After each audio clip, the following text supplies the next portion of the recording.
you. We have a lot of participants here tonight. Thank you all for coming. We have a quorum. And as always, we are going to start off with Officer McElwee, and I am going to add him to the spotlight. Greetings, Officer McElwee. Before you get started, I want to see if I can get Commissioner Colon able to unmute. Okay, so it seems like you have to force me to unmute at this point because whenever I mute myself, I can't go back. So I just have to keep the microphone on. I'm going to change because this wasn't like a bomb thing. I'm going to unmute everybody. The chat's still disabled too. And I will turn on the chat. Awesome. And Tricia, if you can also make some of us co-hosts, we could help you do some of this. Yes. Bear with us 1 second, everybody. Thank you so much. Quentin, I just made you a co-host. Can you make the other host? Thank you so much. We're back now. I think the chat's back too. It is. I made the chat back. I'm pretty good at the Zoom. So I do want to make an announcement. Our administrator, Bradley, who is excellent at running the Zooms, was in a terrible motorcycle accident. And he has been in the hospital for over a month. So he is not here tonight. So please bear with us while we run the Zoom on our own. I'm pretty good at this. So hopefully it will be smooth. But just bear with us that our administrator is not with us tonight. And I want to say a big welcome to Officer Tony McElwee. Thank you for coming and take it away. Good evening, Commissioner Duncan. Can you hear me okay? Perfect. Okay, I'm operating off a new computer. Good evening, everybody. Good evening, commissioners. I'm Officer Tony McElwee of the 2nd District, and I'm your traffic officer, as well as your community outreach liaison officer. I'm going to begin by going over our PSA 205 crime report for the last 30 days, which is between August 6th and today. I will be happy to take any questions afterwards. The good news is we had no violent crimes over the last 30 days, but we did have 26 theft from automobiles.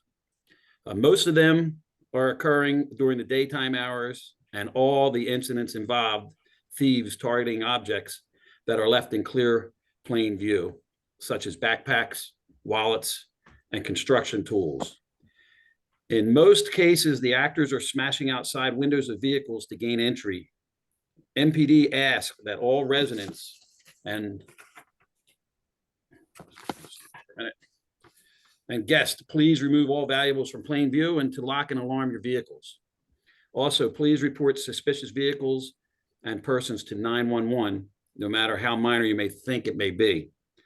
Believe it or not, most of our arrests of these crimes occur thanks to an alert citizen like yourselves who call MPD when they see something that is not right.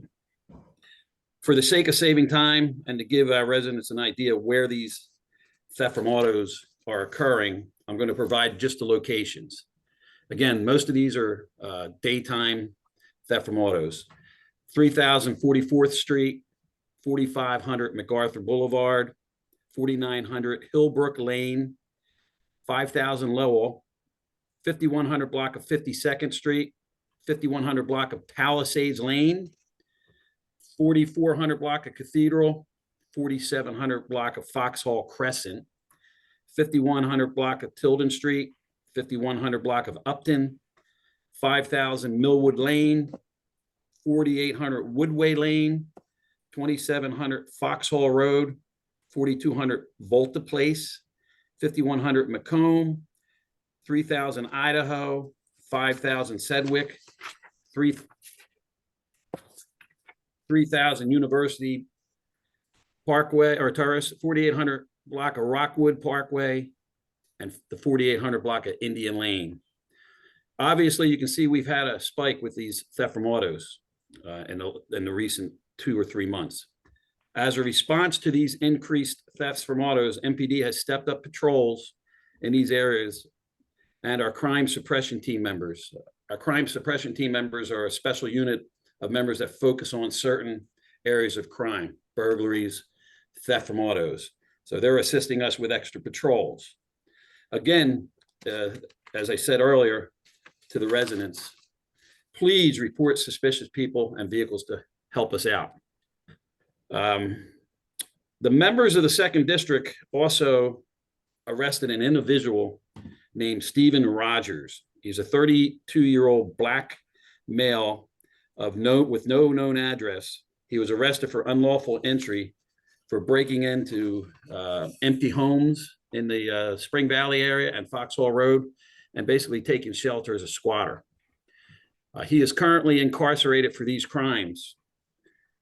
2 of the locations where he did frequent were the 5100 block of Macomb Street and 2900 block of Foxhall. I'm going to show you a picture. If you can you see? That's a picture of him. Okay. Currently has not been released. He is incarcerated. If he is released, I will get a message out on the listserv and I'll send it through the commissioners as well, so we can get that information out there. Also, real quick with the traffic report, and then I'll be happy to take some questions. We had no major accidents. And when I say major accidents such as fatalities and or major property damage. We did have 17 minor reportable accidents. Most involved driver error, such as distracting driving and rear end collisions. I personally, as your traffic officer, targeted last month the 4600 block through the 5000 block of MacArthur Boulevard, Canal Road. And we also monitored, due to complaints, the evening rush hour signs, the do not enter rush hour signs that are located on Sherrier, Carolina, Dorset, and Potomac. The cars cut through this area to avoid the intersection of Arizona and MacArthur. Especially if you get a big backup out on like 495, and I think we had one about 2 months ago. They tend to back up, so they come through those neighborhoods. If you're wondering how many tickets I wrote for the month or the last 30 days, I wrote 318 moving violations just within your community alone. So far, year to date, the 2nd District officers have written 7,292 tickets. With that said, I'm open for questions, concerns, and complaints. If any of our neighbors would like to ask a question, you are welcome to raise your hand. Commissioner Simkowitz. Yes, Officer McAwee, you might want to let everybody know that there's a murder suspect that was escaped from the GW hospital. I put the description in the chat as of a few minutes ago. They still have not caught him, but he was spotted underneath the Key Bridge area, according to Channel 4. That is correct, Commissioner JP. The individual escaped from GW Hospital emergency room, I believe, and we have a full response team and assistance from other districts, as long as K9 out there, and they're actively searching as we're zooming in here right now. If I hear anything, I actually have. Thanks for bringing that up. I was going to bring that out, but I have my NPD hot phone here, and they'll hit us up if something changes. I'll certainly let you know during this meeting. The second thing is there were some sex assaults in the Palisades that, I understand, we can't disclose the details, but can you tell me what happened to the suspect after he was caught in the Palisades? Back in August, MPD did arrest an individual who had committed 3 sexual assaults within the Palisades community. It was put out there, I believe. It was well advertised through the news. Members of the MPD did arrest an individual for these crimes, and he was taken into custody and processed for the crimes in the Palisades. He was released the next day or two, and a couple days later during the week, he was rearrested again for committing more sexual offenses in the Foxy Bottom area. I cannot comment on any of these cases as they are sensitive in nature, so that they protect all the victims involved. I can say that MPD did arrest this individual, and his conditions for release is controlled through the courts and the U.S. Attorney's Office. And I hope that's helpful for you, Commissioner. Thank you. And the final thing is our camera commercial. Can you give the camera commercial? I always like to let you do that. You're better than I am.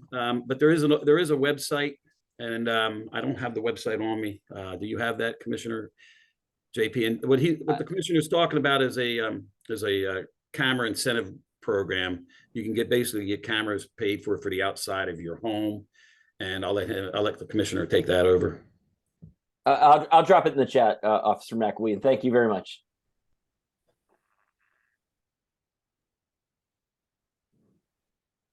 Thank you. I just have a follow-up on the sexual assault. It sounds like he was arrested. He was let out. He committed another assault. And then you said he was arrested again. Is he now in custody? I believe he is, yes. Mm-hmm. Okay. Thank you. I'm going to put my email address in the chat room for those of you who, I know it's getting late in the summer, summer's over, but if some people like to go on vacation, please email me and I'll be happy to go check on your home while you're away. The other thing is I'm Assistant Commissioner Duncan there, the new MacArthur High School. Everything seems to be doing pretty well. I will continue to monitor and we will, MPD will give high visibility out there during arrival times and dismissal times. And I dropped the security camera rebate in the chat. Thank you, Commissioner. It is a very generous rebate. So I'd highly recommend everybody do it. You get 3 cameras provided for by the government. The only thing you have to do is keep the video, I think, for 5 days or something, which I think Nest allows you to do. My fee is like $70 a year or something. It's totally worth it, and it helps people like Officer McAwee. So thank you very much. Thank you. One last thing, you can expect to see on the listserv probably come out Monday or Tuesday that the police department, our PSA, which is Patrol Service Area 205, we're going to be conducting a community walk. Haven't determined the location yet, but we do know the time. It will be on Wednesday, October 18th at 6 p.m. So look forward to seeing that come out on the airwaves, and we encourage everyone to come out and meet and greet your officers, and we'll also have some of the camera incentive packages out to pass along, along with other things. But try to get out there if you can. Thank you. thank you very much. Have a great evening. Stay safe. We'll see you next month. Thank you. So our next item on the agenda is to approve the agenda. And if Commissioner Nowak, I believe she's entered, if you turn on your camera, we can spotlight you. Or we can turn on your video if you want. I mean, just your audio. Yeah, I'll keep it on audio because I'm driving. Okay, that sounds great. Okay. Motion on the floor is to approve the agenda. Is there a second? Commissioner Cologne seconds. Commissioner Elkins, you have your hand raised. I had a couple of amendments, if we could. Go ahead. I think we need a new secretary. We lost our secretary, unfortunately, moved to Maryland of all places. But we need a new secretary. So, and secondly, I have a letter for us to consider sending to the Department of Transportation having to do with the groundwater project, which we can discuss later, but I would like to have that on the agenda. I will take those both as friendly amendments. So the groundwater letter is going to go at the end of official action. And the secretary will be under commission business. Does that sound good? Yes, Friendly thank you. amendment. Does anyone else have anything? I do have one amendment. I would like to move the Trammell Crow Balfour letter up after the Wesley Seminary, because I think there's people coming and it's a courtesy that they don't wait too long to do that.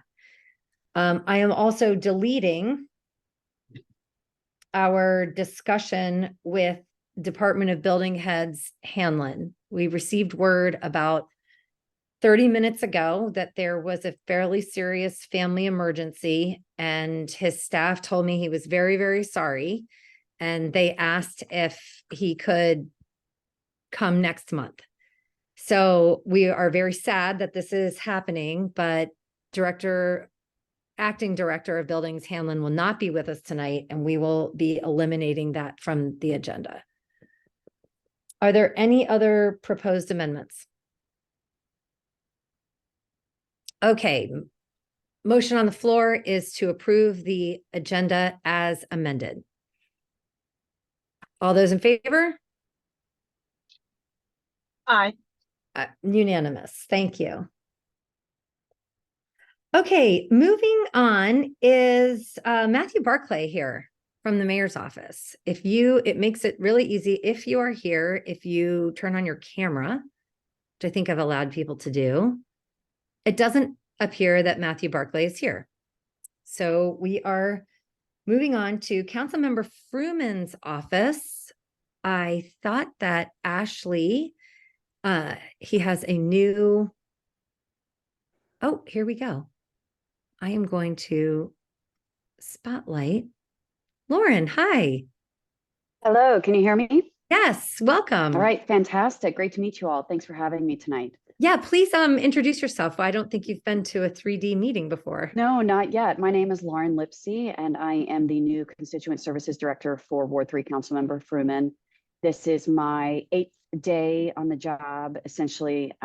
So still getting my feet wet, but I've been in DC for over 10 years, so I'm very familiar with the area. I was previously in Councilmember Nadeau's office as a Constituent Services Specialist, so familiar with the work and ready to hit the ground running. And I'm stepping in for Stephen tonight, who couldn't make it, and so he'll return next month. But I'm glad to be here, glad to be able to get to know you all and the issues that are affecting 3D in particular. Just sharing a couple of things. We did go through all of our school readiness tours, and I attended a few of those with the council member.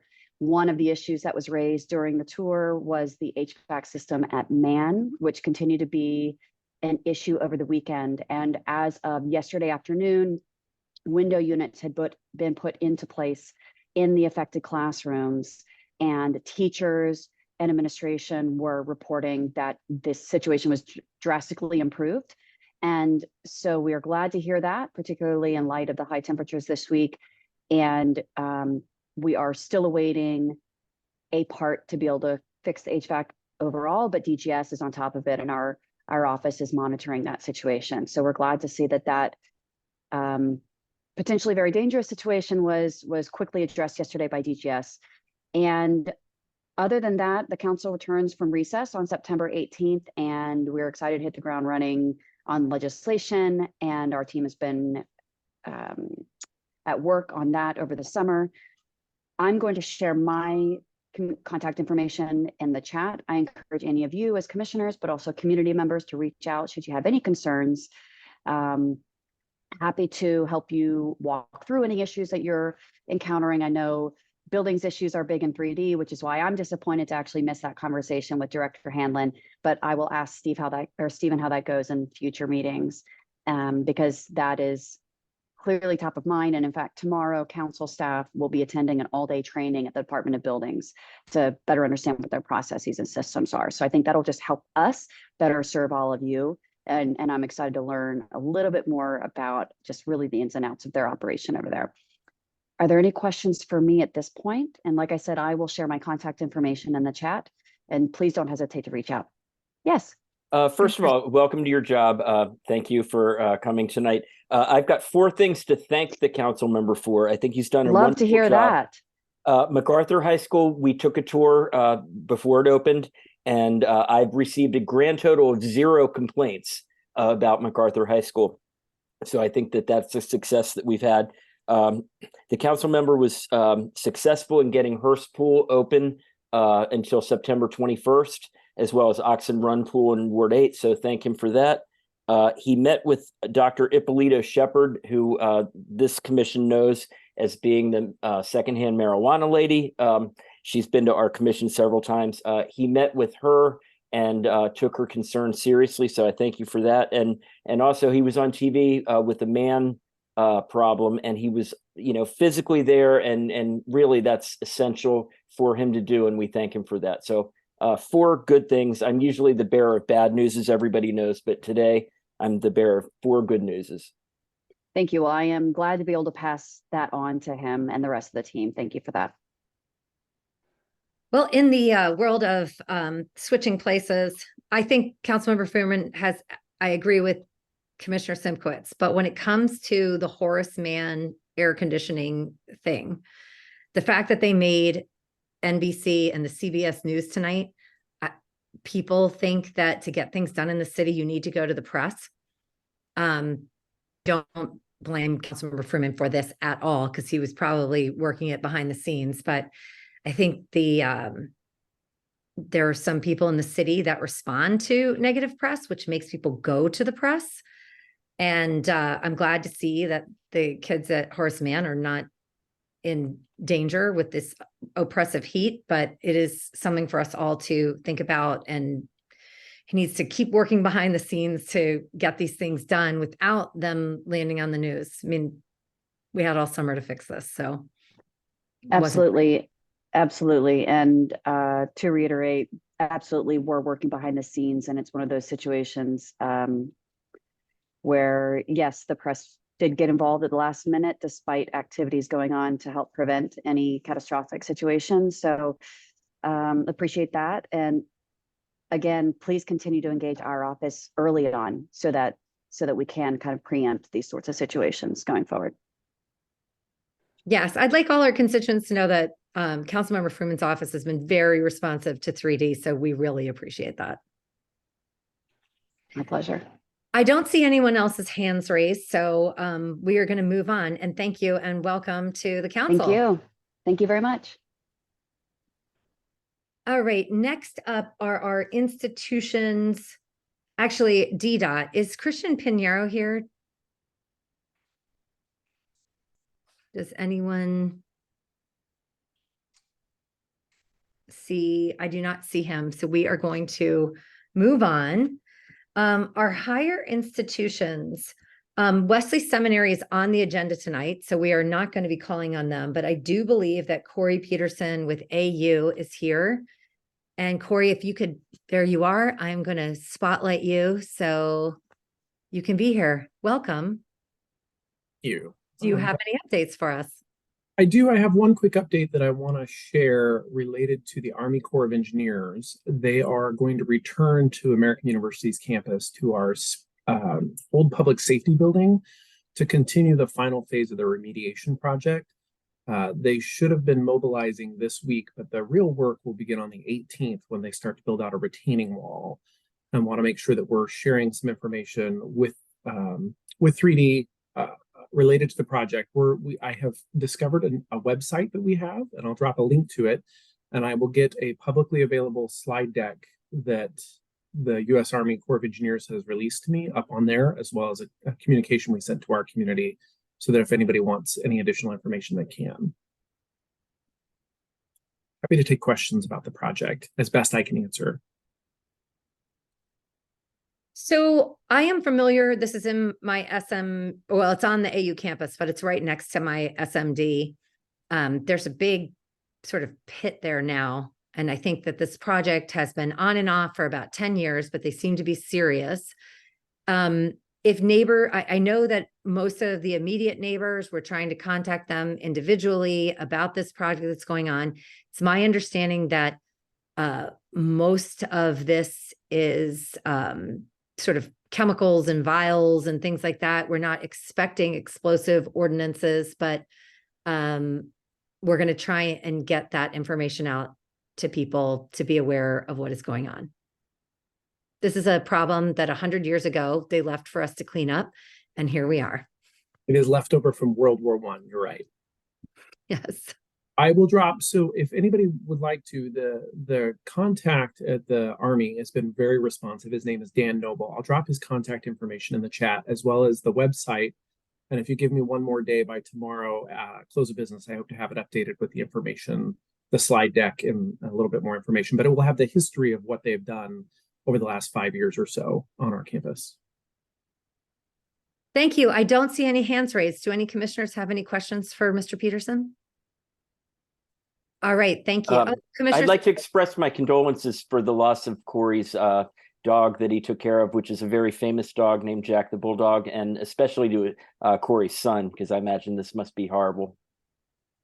Yeah, I appreciate that, Commissioner. It's for those that don't know, I was the caretaker for Georgetown University's university mascot, Jack the Bulldog, and he passed away in early July, and we're searching for a new mascot, but I appreciate that. It's been absent at home, let's just put it that way. well, thank you. I know he was really your dog, so condolences. Yeah, thank you. Thank you for Commissioner Simkowitz. Okay, is Kevin Days here from GW, and would you like to speak? So Kevin's not here this evening, but I'm Oh, that's right. Gabrielle Sosa, how are you? I am Very going to well. add you as a spotlight. Everyone, this is Miss Sosa, and she is with GW.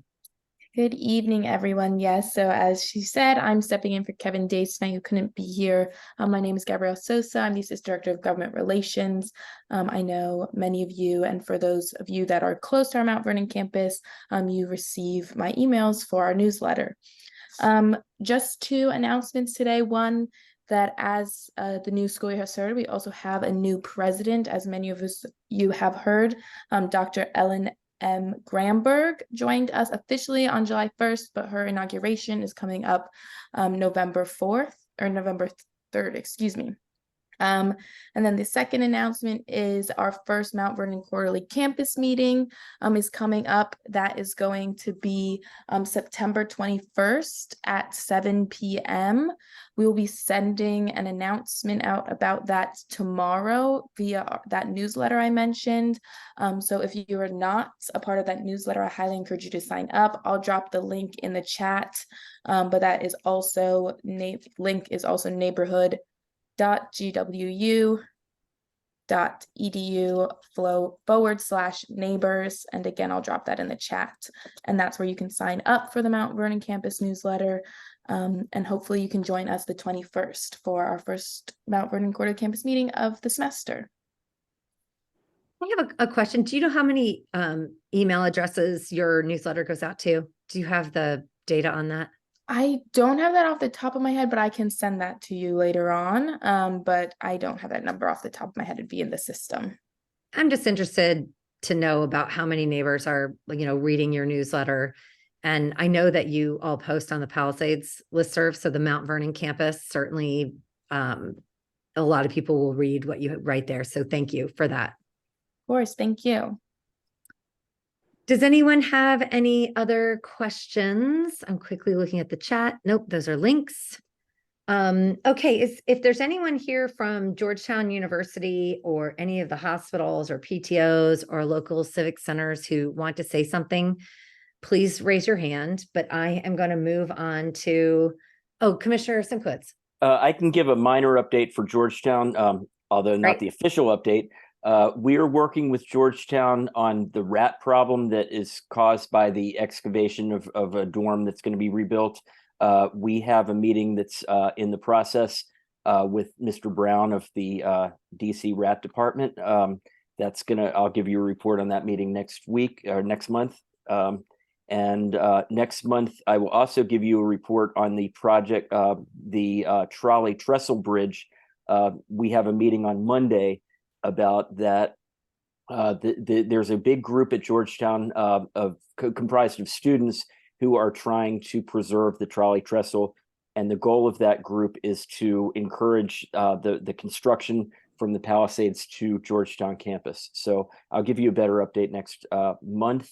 And fortunately, Commissioner Joseph, even though he does not live here anymore, he was at our last meeting. So I thank him for going to that.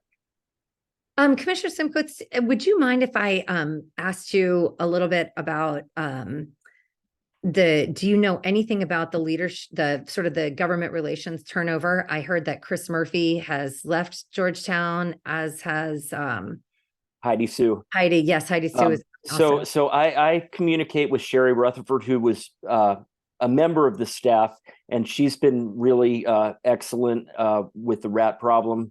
And I always had good dealings with her in the past, and I hope that can continue into the future. although I don't know if she's going to be the permanent replacement or not. She's the person I correspond with right now. Okay, thank you. And if you ever need anything, anybody in the community, please feel free to call me or Commissioner Nowak, who's on the community working group. Do you know if someone from Georgetown, even if it's students or a student ANC commissioner, is participating in this trolley, the Boundary Bridge trolley trail? Yes, there's 2 Georgetown University ANC commissioners, Joe Misawa, and I don't know the other one's name. Maybe Commissioner Cologne Roosevelt may know. They've been active. They've been texting and emailing me at least every week on this issue. And I think that they've done a really good job of getting students to be aware of the project, first of all, and then organized to help get the bridge rebuilt, so that we can have a trail, because it's important for the people of the Palisades to be able to get down to Georgetown using a safe trail, and also to get to the new MacArthur High School. Can you imagine not having to go on a public road if you're a high school student and get to take the trail? The trail is essential for that, and I think that's been the big push for us to get this moved along, and we're definitely moving it along right now. Great, thank you. That sounds wonderful. I'm going to move on to commissioner updates, and I tend to go in order. So Commissioner Elkins, 3D01, you're up. Well, thank you. I wanted to report on activities related to the Transportation Committee.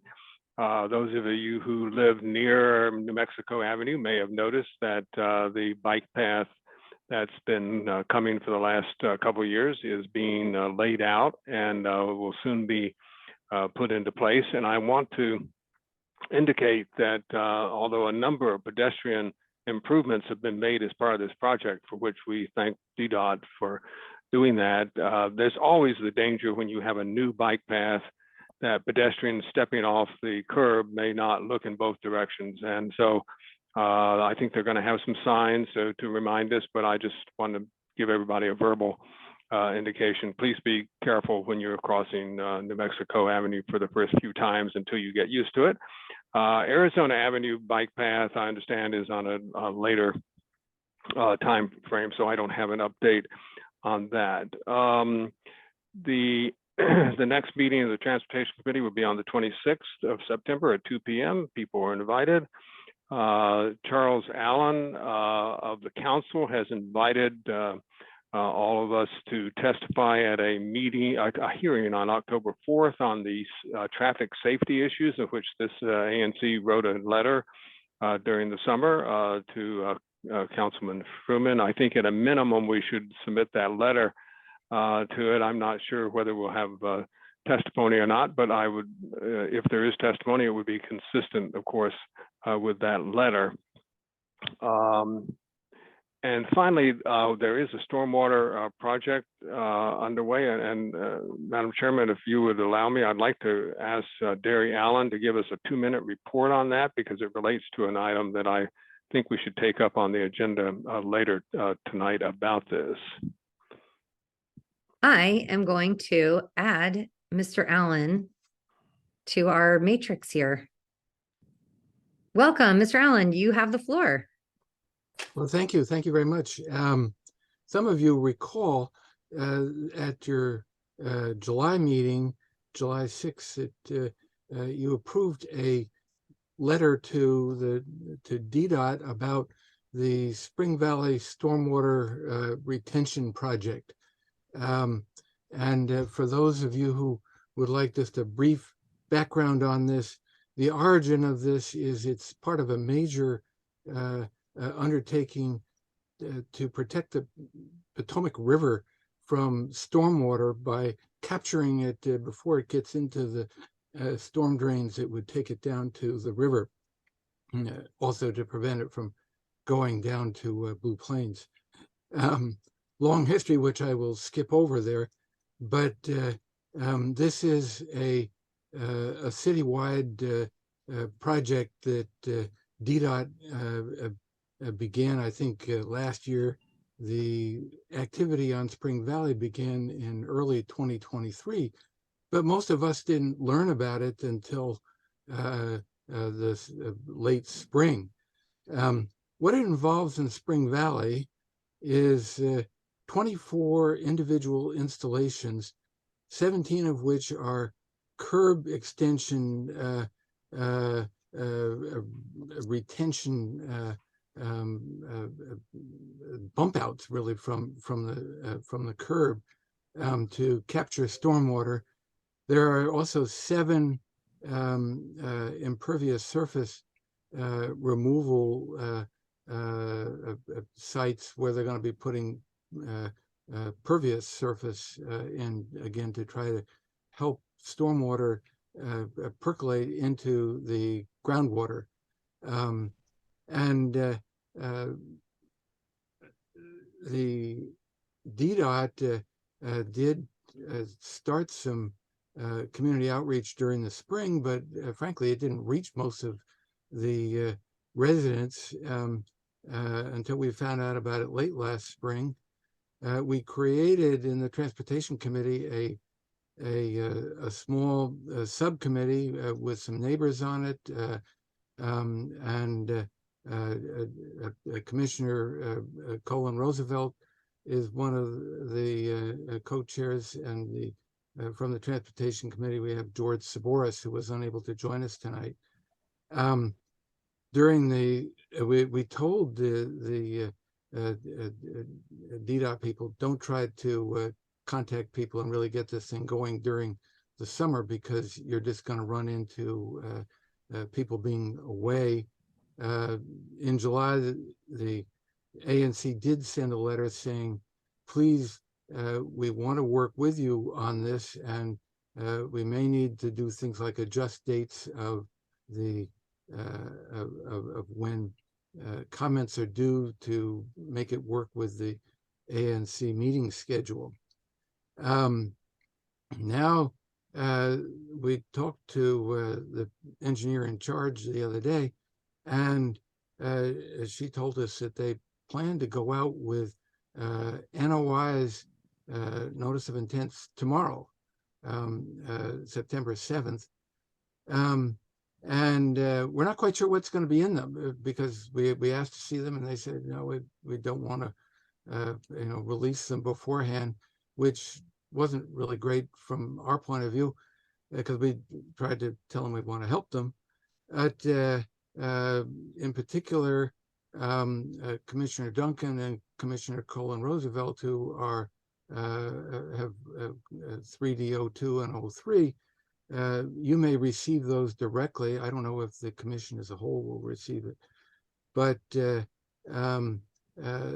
we asked DDOT to do some door-to-door distribution of that notice to affected households, and we've also volunteered that individuals from the committee, from the ANC, would help distribute those as necessary. And we don't quite know how that's going to work yet, but as we learn more, we'll be stepping in. DDOT also plans to hold an online public meeting on Thursday the 28th, probably, but they haven't announced that yet. That may be in the NOI. So the public comment period on this will go sometime probably into October, probably inconveniently in between the October meeting of the ANC and the November meeting of the ANC, which poses a problem which Chuck and I have talked about, and he's going to address in a minute. But the interest of the neighborhood here is obviously it affects parking. It also affects bicycle, possible bicycle lanes, and we want to make sure that where it might affect traffic, that we're vigilant to that, and also see does it have any effect on pedestrians. So there are a variety of concerns, some of which were outlined in the July letter, and I just wanted you all to be aware so that as something starts to happen tomorrow, at least you have some warning. And Chuck, I don't know if you want to say anything more before ask for any questions. Well, later in this meeting, I'm going to propose a letter to Director Lott asking for an extension of the comment period so that we could collect views from the neighbors during this month and part of October, and then be able to have a letter in November. I think this is important to our neighborhood, and we shouldn't just do it in 45 days. That just doesn't fit our schedule as an ANC. And although the individuals could comment, of course, within the 45 days, I think for the ANC to be able to consolidate it and make good comments, we need to be able to get to November. So I'll be making that motion. There's a letter on the website in draft. So that's all. Thank you for all that time, Madam Chairman. We took too much time, but we appreciate it. I know that there are a lot of residents of Spring Valley on, so I'm glad that we gave Mr. Allen this time, and thank you for your excellent job as Transportation Committee Co-Chair. Thank you. Okay, next up is O2, which is me. I have a few updates. I did want to say, I saw a comment in the chat asking about when the sidewalks are going to be fixed from the uprooted tree damage. I have cataloged every single one and put in a 311 request, but Commissioner Elkins has been in touch with DDOT. They have told us that they have funding and that I'm assuming it's on a schedule. So I am fairly confident that they plan to get this done sometime, I'm guessing in the next month or two. Is that what the sense that you got, Commissioner Elkins? I believe they're going to try to start in the next week or so, as soon as they can. And I don't know where they're going to start, because we've got some areas in Wesley Heights. We have a lot in sort of the Loughborough, Kent Palisades area, all the way up Loughborough, and it is significant damage. So they are aware. We've put in 311 requests, and they have told us there's funding. So we are keeping the pressure on. I would just say, Madam Chairman, that I raised the issue in terms of priority to choose those first, where people have to walk in the street in a major street, such as Loughborough. It's just not a safe street to walk in any circumstances. No street is safe, but Loughborough is particularly bad, and other streets like that which are highly traveled. So I hope that they follow that. I do too. I'm going to finish my update, and then I'm going to call on Miss Gates. She has her hand up. I want to say that the high school has opened. I personally went out there to take a look at the bus service, the schedule, who was taking the bus, traffic, whatever. I can guarantee you that most of the kids there are not arriving by car, and that there is enough stacking, well within enough stacking within the facility set that we have seen very little to, if any, cars blocking MacArthur Boulevard. The staff is out there. I actually made some signs, directional signs. They have an entrance, they have an exit. The Palisades Deli, the PCA has also been in touch with them. The first 2 days of school, no students were in there. I don't think they knew it existed. And then Wednesday, Thursday, Friday, there were 30 kids in there at a time. It was a disaster. Drinks were stolen.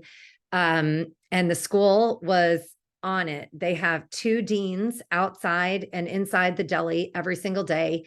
Only 5 students are allowed in at a time. And Officer McAwee was there one day talking to the kids. So today I went by after school and only about 6 kids went in, and they're not allowed to go in if they don't have intent to buy. So the school is intending to staff that outside of school every day. And it does seem like WMATA has held true, and they have multiple buses coming right after school to take the kids where they need to go. So that seems to be working very, very well. My last update is everyone knows that 3D04 is our vacant spot on the commission. I looked at the Board of Elections website. There was one person, his name is Andrew Davis, who submitted his petitions. And I'm hoping that we hear from the Board of Elections by the end of this week or next week that he's ready to be sworn in, and hopefully come October, we have once again a full commission. I'm going to call on Ms. Gates. Can you unmute yourself? You're up. Going back to Loughborough, I noticed there are large piles of wood chips at the intersection with Del Carlia Parkway. Are they there for the taking? So this is very interesting. The large trees that went down were all wood chipped, and they dropped them in 3 locations. One was down near the trolley trail between all the way from Galena, but all the way to Chainbridge. There were some dumping there, and the PCA hired a little sort of backhoe thing, and we've spread the chips. There was another huge pile over at W Street Park, and I believe that we also had the things spread there. Because those wood chip piles are in public space, I don't know if Sibley owns that. To me, that would be for No, that's DDOT owns that. I think that those wood chips are for the taking. So I would say that if you wanted to go get some wood chips, you can load it up. Thank you. You're welcome. Thank you. I don't know if anyone's noticed the trolley trail, but I think it's going to soak up a lot of moisture, and it's looking really good. 3D03, Commissioner Cologne Roosevelt. Yeah, hi. In the interest of the time in this meeting, I'm going to keep things short. Chuck and Derry had a great update on the Spring Valley project. We will see when the notice of intent goes out. I will try my best to make sure that everyone on the committee and everyone here knows what's going on with that. And I'm ready to work with DDOT as the project progresses. We had a new preschool open just a block down from my house on 49th and Mass Ave. It's a public preschool. They're not full yet. If you're looking for pre-K3 or pre-K4 in the city, it's right there. They have an amazing community playground that's open most hours of the day for anyone to use, as long as the school isn't using it, which is awesome. That's all I have right now. MacArthur High School looks amazing. The bus service has really been increased, which is really amazing because I had my doubts, but it looks like it is there. We're still waiting for the whole line and the whole better bus, redoing that WMATA is proposing. But for right now, it's looking like it's working pretty well. So that's all I have. Great. 3D05, Commissioner Horn. Everything that I want to talk about is already on the agenda, so I don't have to add anything right now. All right. And Commissioner Nowak, if you have any updates, you can unmute, but I'm going to go to Commissioner Simkowitz. Well, here's my crime report. This is citywide. This year, we've had 682 carjackings. 77% of them have involved guns. That is a crazy number. We had a carjacking on Foxhall and MacArthur. Foxhall and MacArthur is in my SMD. It happened around midnight on a regular night, not a weekend night, in July, I believe. And my parents were a few minutes behind that car that was carjacked. The people being carjacked had enough sense to put their car in reverse down Canal Road, and they went all the way down to Canal Road to Georgetown University, where they escaped from the carjackers. So carjacking is a serious thing, and they were carjacked at gunpoint. We've had 186 homicides this year. We've had over 1,000 assaults with a dangerous weapon, 2,300 robberies, and 4,900 motor vehicle thefts. Our violent crime is up 39%. This is unacceptable in DC. We had the Giant Food on Alabama Avenue in Ward 8, where I have shopped before. My grandparents on both sides of my family lived nearby at various points in their life. And I know this area very well. My dad's law office, where I had my first job, was over there. My dad owned a liquor store right near there. And they are taking out name brand products from their shelves. And if the shelves for laundry detergent, for toothpaste, for medicine are bare, where are these people going to go? The Palisades knows how harmful it is when a supermarket leaves the area. We have a lot of money. We can go out into other areas like Montgomery County or into Arlington, Virginia. People in that area don't necessarily have that luxury. So this is really hurting them. And it's a direct result of our failure to take crime seriously and prosecute shoplifting. So that's my report. Sorry for the doom and gloom, but I just gotta say this. I lived in the DC during the 1980s, during the 1990s, when crime was really bad, and I see this happening again, and I don't want it to happen again. Thank you for that report.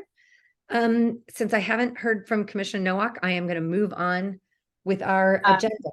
Oh, Commissioner Nowak, yes, you have a report? I do have a quick report. Just on the topic of the MacArthur High School, I was walking my dog yesterday and ran into some neighbors who live on Q Street. They were, leading up to the arrival of the high school, very concerned about how they would be impacted by traffic. And all three of them reported that they were very pleasantly surprised with the smooth operation yesterday. They were beyond thrilled. I say yesterday because I ran into them yesterday, but it's been a week now that those students have been there. So kudos to the MacArthur High School staff, and especially to our chairperson and other members of the PCA who have been helpful with that school, specifically around traffic and transportation issues. So thank you for that. Thank you. That was a bit of good news all around. Okay, moving on. Are there any community concerns or anything a neighbor would like to bring up? If you are here for something that is already on the agenda, you do not need to raise your hand because we will get to you. Without seeing any hands, Ms. Gates, yes.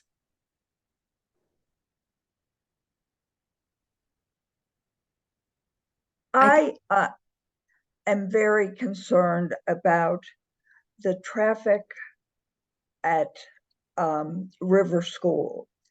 Today, it was backed up, taking one lane of MacArthur Boulevard all the way back to the Discovery Museum, which is about 3 blocks. It's just, very hard to move. And now the other issue, and this is for you, Commissioner Elkins. As you know, there is a large house being built on Ashby Street. There are construction trucks lining both sides of the street, as well as cars, and they are also lining MacArthur Boulevard. Officer McElwee has been very good about coming when there's an issue. We had an accident where a truck ran into a parked car the other day. And it's ongoing. And the owners have sort of washed their hands of any responsibility here and left it to the construction manager. So if there's anything that can be done, I don't think this is necessarily a police issue. I think it's a Department of Buildings issue. Something's got to be done. The neighbors are really about to lose their minds over this. It's been going on now for over 2 years. Thank you. Well, thank you, Ms. Gates, for bringing that to my attention. I was not aware of that, and I will be in touch with you. Maybe we can chat through maybe some alternative things we can do. Be glad to work with you on it. Thank you. All right, we are moving on to our official actions. The first thing on the list is 5017 Eskridge and 5024 Dana Place. For those who have been attending or know this site, it is a 2 homes that are built across Dana Place from Eskridge Terrace.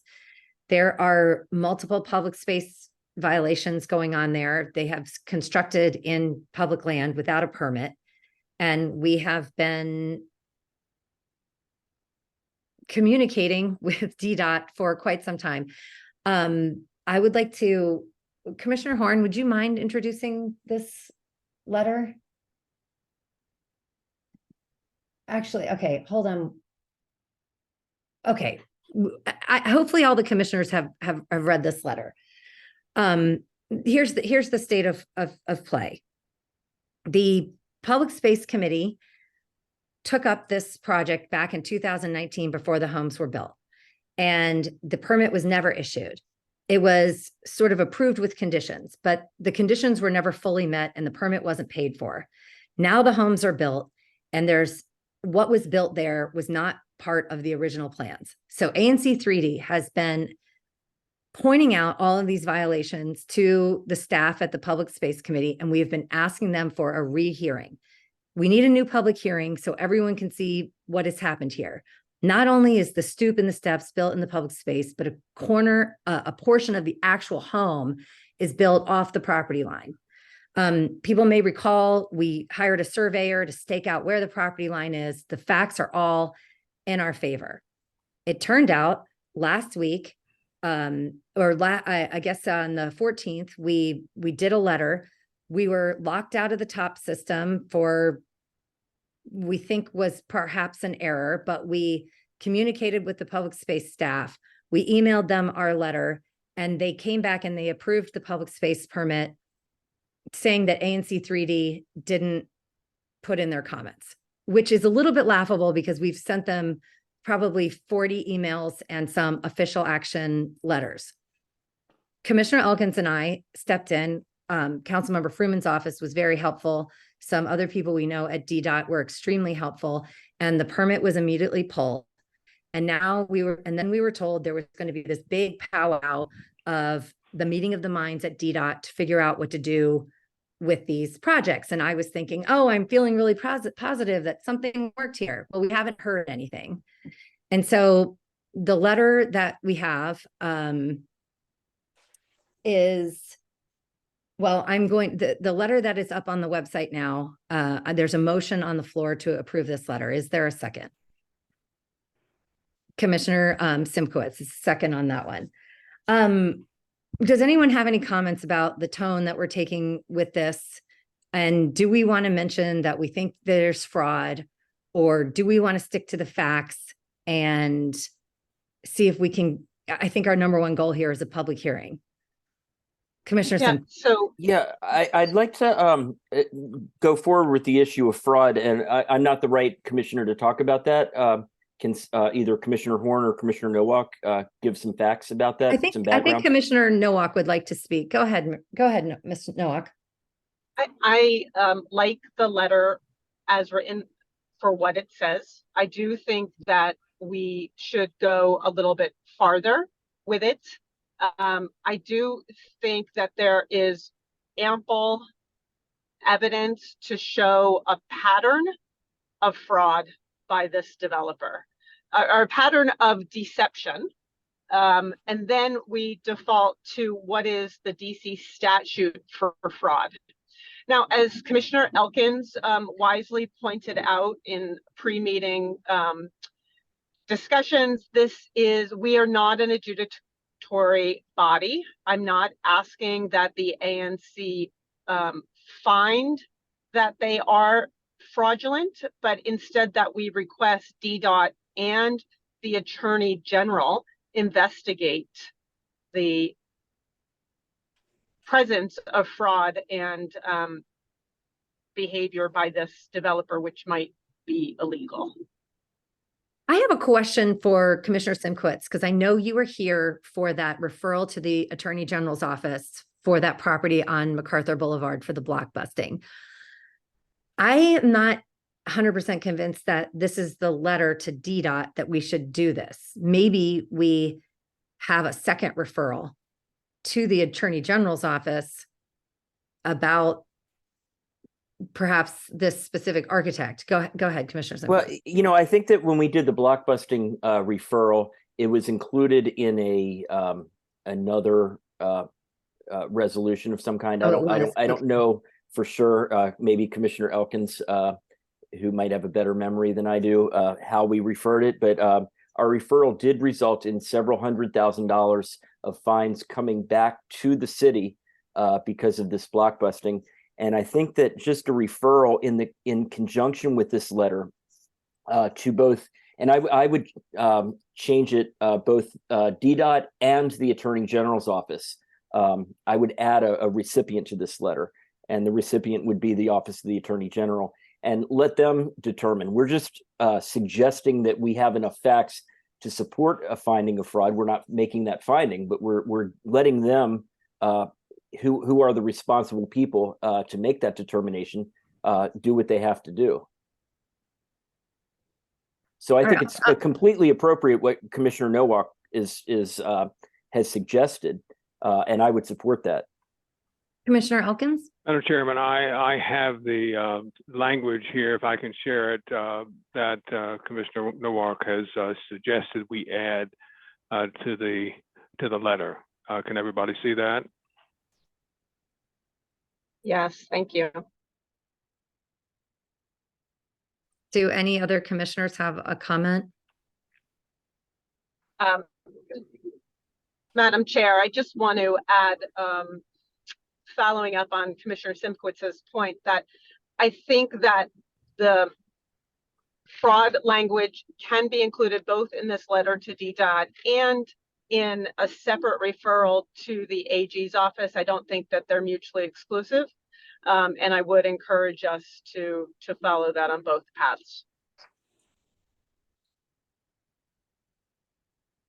Okay, without any other hands raised, the motion on the floor is to approve this letter as amended with the language that Chuck showed. Yeah, I have a question.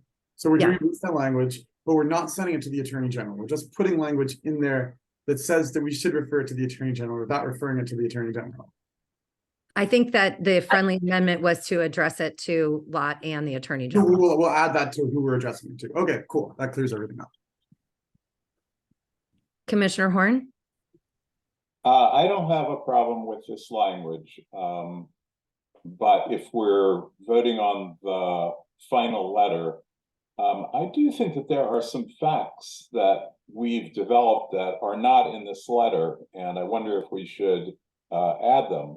One of the things is that it appears that the Dana addressed lot is built on an artificial hill, and that this may affect their building height measuring point, and so that the house may very well be taller than it legally can be. And as evidence of the building on a hill, if you look at Google Maps, it allows you to see an address over various dates. And you can see that there's a series of dates where the hill is going down, and then as the house is being constructed, the hill is all of a sudden going up. I think it's an issue that DDOT should be addressing, especially since it appears that they built up in the public space. The other is that we established that when the builder issued a second updated drawing to DDOT, that it showed that the front steps were 8 feet from the edge of the street. And in fact, it's 5 feet from the street. It's pretty simple measurement. And so that's one other apparent misstatement by this builder. So for those of you who, other commissioners who may not know, it does appear, and I think DDOT is aware, that they actually built up the site significantly, because part of their issue is they're saying the hillside is there's too steep of a bank, and that a sidewalk there would be too expensive. But it turns out they perhaps created the hill that now is making a very expensive sidewalk. It's very, very frustrating that the staff over at the Public Space Committee was going to do this. So I'm going to take it as a friendly amendment to insert a bullet point in our list that mentions the hillside and the mismeasurement of the 5 feet of the stairs to the edge of the street. Are there any other comments? I've got some trivial comments. Yes, The word please. advisory neighborhood commission in the first paragraph is spelled wrong. It should be advisory, not advisor. There are different fonts and sizes used throughout the document, and there are several weird spaces after some of the paragraphs. So I think we should get rid of the weird spacing in the paragraphs. I will take that as a friendly amendment, and I will say that general stylistic edits and spell checks will be included in the final letter. Thank you. Okay, motion on the floor is to approve to send this letter as amended. All those in favor? Commissioner Nowak, I'm assuming that you are. Aye. Sorry. Yes, couldn't get you off mute. Okay, that has passed. We are moving on to 5510 Sherrier. Motion on the floor is to approve the letter to send to the Department of Buildings requesting an update on what is happening with this property. Motion on the floor is to approve the letter. Second by Commissioner Horn. Thank you. This is a property that is under development on Sherrier, and we were alerted in mid-July that the house was torn down by the neighbors. They were upset about a number of things. So I looked in the system and I noticed there was no raise permit. So I made some inquiries and I talked to what I would say is like a permit expediter crew. And I said, "Are you familiar with this project?" He said, "Yes." I said, "I noticed you didn't have a raise permit." He said, "No, this is a permit for an addition." And I said, "The house is completely gone." And he seemed stunned. And about an hour later, he and I both spoke, and he told me things that I did not believe were true based on photographs that I had seen. So I gave him the courtesy to tell him that I was calling it into the Department of Buildings, and I was told an inspector was coming out the next day, and I forwarded him that information. And now there's a stop work order. On this particular build, it appears, I haven't done a deep dive into all of the building plans, but it does seem that there were some existing nonconformities that were allowed to remain under an addition that would not have been allowed to remain under a raise. So this letter essentially says, we think this process with the Department of Buildings worked very, very well, but we would like to know what is happening now. And is the builder being required to redesign his drawings to either go before the BZA for a variance or redesign his drawings so that he doesn't have any nonconformities? Are there any questions? All right, motion on the floor is to approve to send this letter. All those in favor? Commissioner Nowak?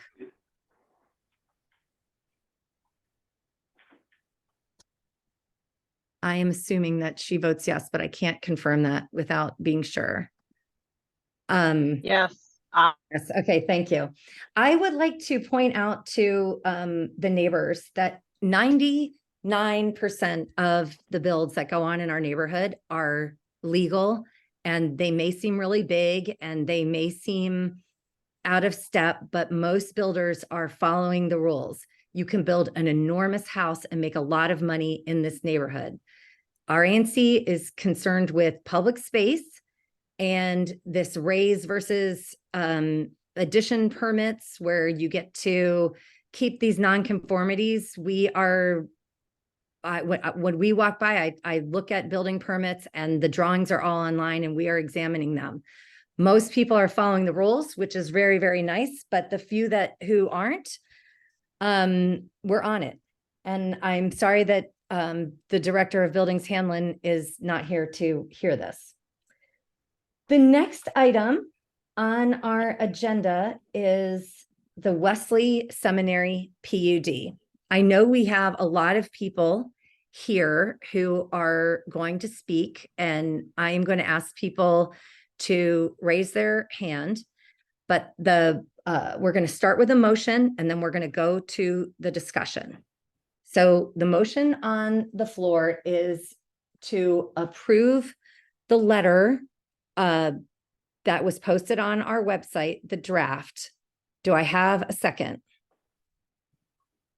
Commissioner Elkins is a second. And I am going to give Commissioner Elkins the floor. And I'm going to give him a little extra time because people in this neighborhood have spent years on this. And I think it's important. Commissioner Elkins, go ahead. Thank you, Madam Chairman, and I appreciate the little extra time. I do want to make an opening statement here that summarizes my view of where we are on this project.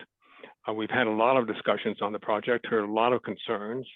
The fundamental legal issue, which arose at the beginning of the process several years ago, is whether it's legal under the zoning regulations for Wesley to build a dorm that would house students who attend American University. Of course, they could build a dorm that houses their own students. The question is, can they also house American University students?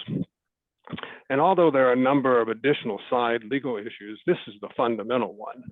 And it's the one that the Zoning Commission will have to answer before it makes any other decisions about the PUD application. But putting aside that fundamental legal issue, what other concerns have we heard from neighbors? First, we've heard that there will be objectionable impacts. And this is, in my view, the key inquiry that the ANC tonight should address. And we will need to deal with that later in this meeting. However, I want to deal with some of the other concerns that we've heard. And I'll try to state them as I may not do justice to them. I'll try to summarize them this way. The first one is we do not know whether Wesley is telling us the truth that if they don't build this dormitory, they will have trouble remaining on this campus. And a side part of that is Wesley has not shown us its financial records or the ground lease. That's the lease between them and the contractor who's going to build this dorm, so that we do not know how much money they need to thrive, as they say, stay in place, and how much they will be receiving from this arrangement with their contractor, the landmark. There are others, so contractor, I guess is the wrong term, it's the organization that's going to construct the building and run it. The second issue I've heard is there are other solutions which Wesley should or could pursue, such as selling the land to American University or becoming a department or graduate school of American University, and that would be a better option for the neighborhood for Wesley to pursue.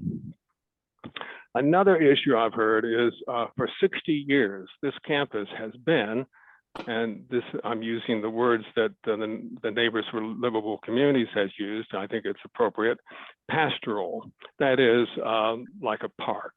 And people bought their houses in the neighborhood liking that it's pastoral. And this new building changes the character of this campus. Another issue I've heard is if Wesley were to leave, it wouldn't be too bad. We could live with some nice multi-million-dollar houses built on the campus, so let's not worry about Wesley leaving. I think that's a minority view, but I have heard it. So I've been thinking about these concerns as we come up to this meeting, and I want to suggest that I believe we are treating Wesley differently than we would treat our neighbors who live next door to us in single-family housing. Maybe it's because Wesley is an institution instead of a family. I don't know what the reason is, but here's an example I came up with to try to make my point that I think we're treating them differently.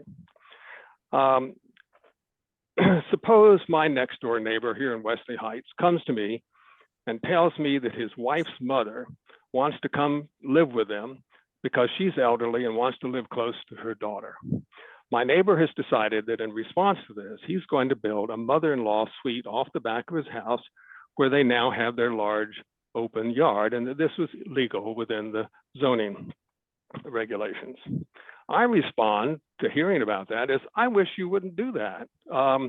When I came to look at this house that I'm living in now, I went up to the master bedroom, looked out the window, and boy, I saw your beautiful yard out my back window, and I said, boy, that convinces me this is a great place to live. And so I bought the house. And then through the years, your yard has made my house a very pleasant place to live in. And right now, you have in your large yard just a couple of sheds. So I want you to leave your yard pretty much as it is. And he says, I'm glad you've enjoyed looking at my yard, but our lives and circumstances changed and we just can't keep the status quo. And then I go on to another argument. I'm concerned that this addition is going to be so expensive that you may not be able to pay the mortgage. And how much is your mother-in-law going to be paying you in rent? Can you let me see your financial statements so that I can see whether you're making a sound business proposition? And he replies, no, I'm not going to show you my financial records, but I can simply assure you that my mother-in-law intends to pay enough rent that it will not only cover the cost of building this suite, but will help me afford my everyday expenses.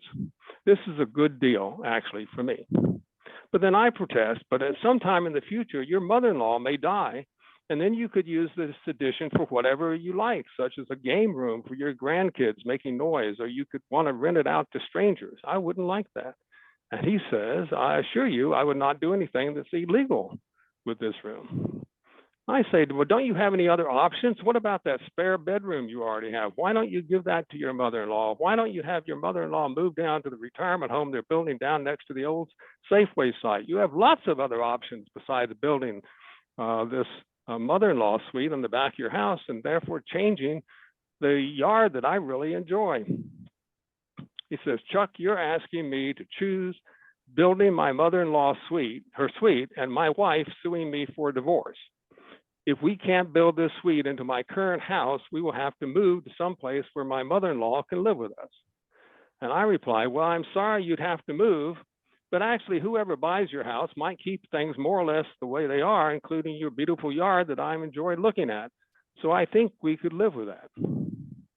Well, that's a hypothetical, maybe ridiculous example, but would anybody want me to be their neighbor if I'm that kind of neighbor? So look, I think we all have to admit that we are sort of NIMBY in our tendencies, that is not in our backyard, when it comes to our own property. I certainly am. I do not like it when my neighbor undertakes some construction on their property. It changes the nature of my most immediate neighborhood.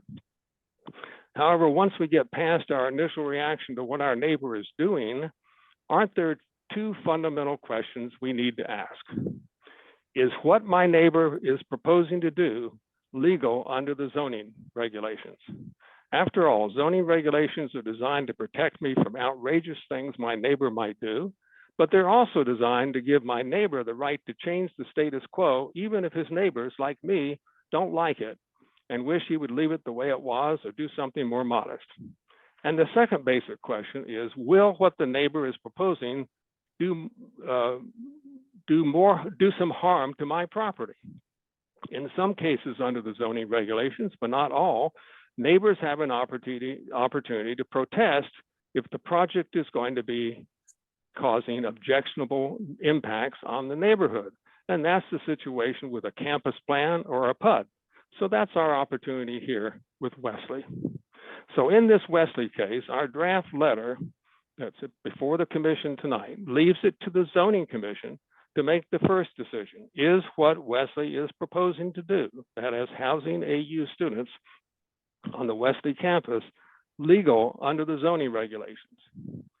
And then we can turn to the second question, which I think the ANC needs to address. Is there possible harm to the neighborhood? Which in this case involves both the balance between the flexibility requested and the amenities offered, and the possible objectionable impacts of the project on the neighborhood. In my view, this analysis is the statutory role of the ANC in this case, to advise the zoning commission from our neighborhood perspective whether a lack of adequate amenities or objectionable impacts are so serious that they warrant the zoning commission's turning down this application, even if the commission finds that it would be legal under the regulations. In other words, they need to meet the legal question first, but after that, are these objectionable impacts so great that we want them to turn down this application anyway?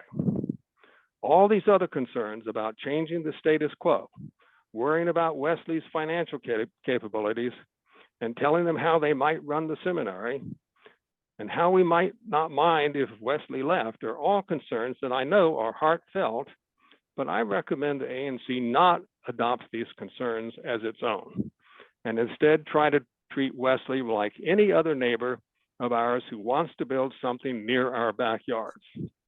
That is, let's focus on the flexibilities and amenities and objectionable impacts, and let's be neighborly as we do it. Thanks very much for letting me go on with my hypothetical. Thank you very much. I am going to, I encourage people who are here, if you would like to speak, to raise your hand, and I'm going to open it up to other commissioners. If you have any comments, I know we went through a lot of iterations. I'm going to go ahead and start. I like this letter because it squarely puts the question of, is this allowed under zoning at the zoning commission level? And once that decision is made, if the answer is yes, we think it's allowed, I think we've done a good job of addressing the neighborhood concerns and the balance. But we are not taking up the zoning question in and of itself. Do any other commissioners have anything to say? Commissioner Simkowitz. Hold on, sorry about that. I believe that this letter shows respect to the neighbors' arguments of whether it is legal for a private university to lease land on its campus to a private for-profit business to construct an apartment complex that will house students not of that university where the building is physically located, but rather students of another university, in this case AU, that is physically located adjacent to the other university. And second, whether this case is presented in the proper procedural form. I encourage the neighbors who do not like this letter to go to the zoning commission and present their arguments concerning legality and procedure to the zoning commission so they can adjudicate the proper resolution to the legal and procedural arguments. Thank you. Commissioner Horn. I wanted to agree, I think, that the letter does a good job, I think, of being respectful of the concerns of everyone in the community. And not everyone in the community may agree with the letter, but I think that it recognizes what they are saying and points the authorities in the right direction. Is there anyone from the community who would like to say something?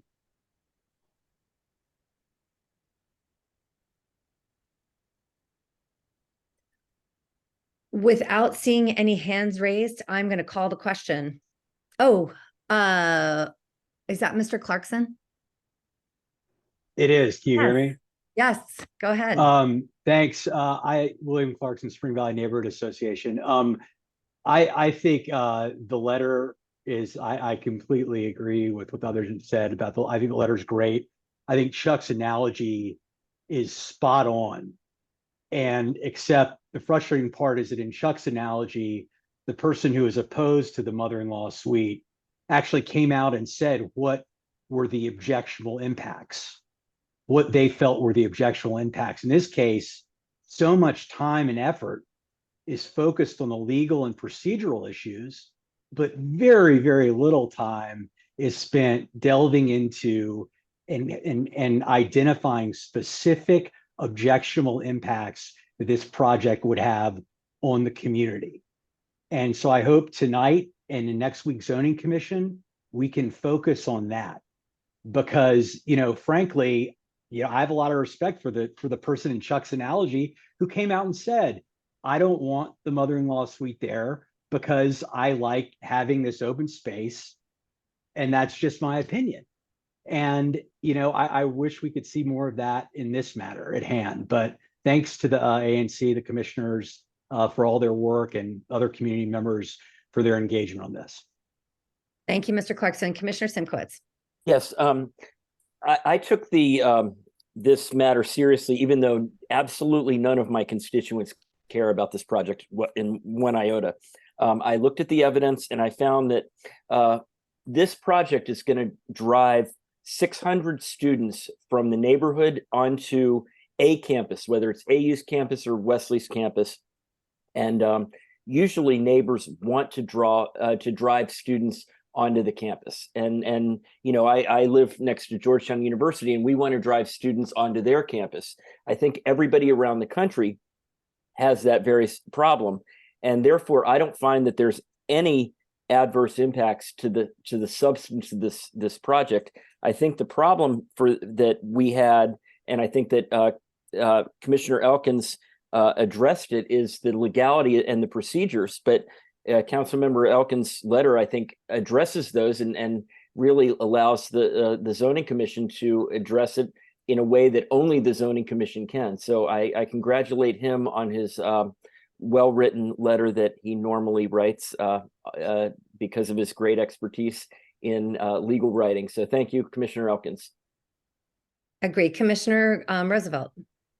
Yeah, I think we've done a great job sort of divorcing the idea of us having some legal, standing here to weigh in on whether this is an application that can be crossing. That should be handled by the zoning commission, and we should just look at the objectionable impacts. I think the letter does a great job at addressing all of those. I think one thing that 3E may address in their letter that we are not is the parking. I still think there is too much parking being offered here. I think AU students don't drive around the neighborhood, and I think this is inducing demand for them to bring cars to a neighborhood that already has issues with parking and already has, traffic problems. So I do think there are too many spots of parking being offered for sure. If the idea is that these are all going to be AU students, because I don't think otherwise AU students would be bringing cars to our neighborhood. But other than that, I think the letter does a pretty great job. And I think we should leave the actual question of whether this is the best route for Wesley to go through with to the zoning commission. I'm looking forward to the hearing then.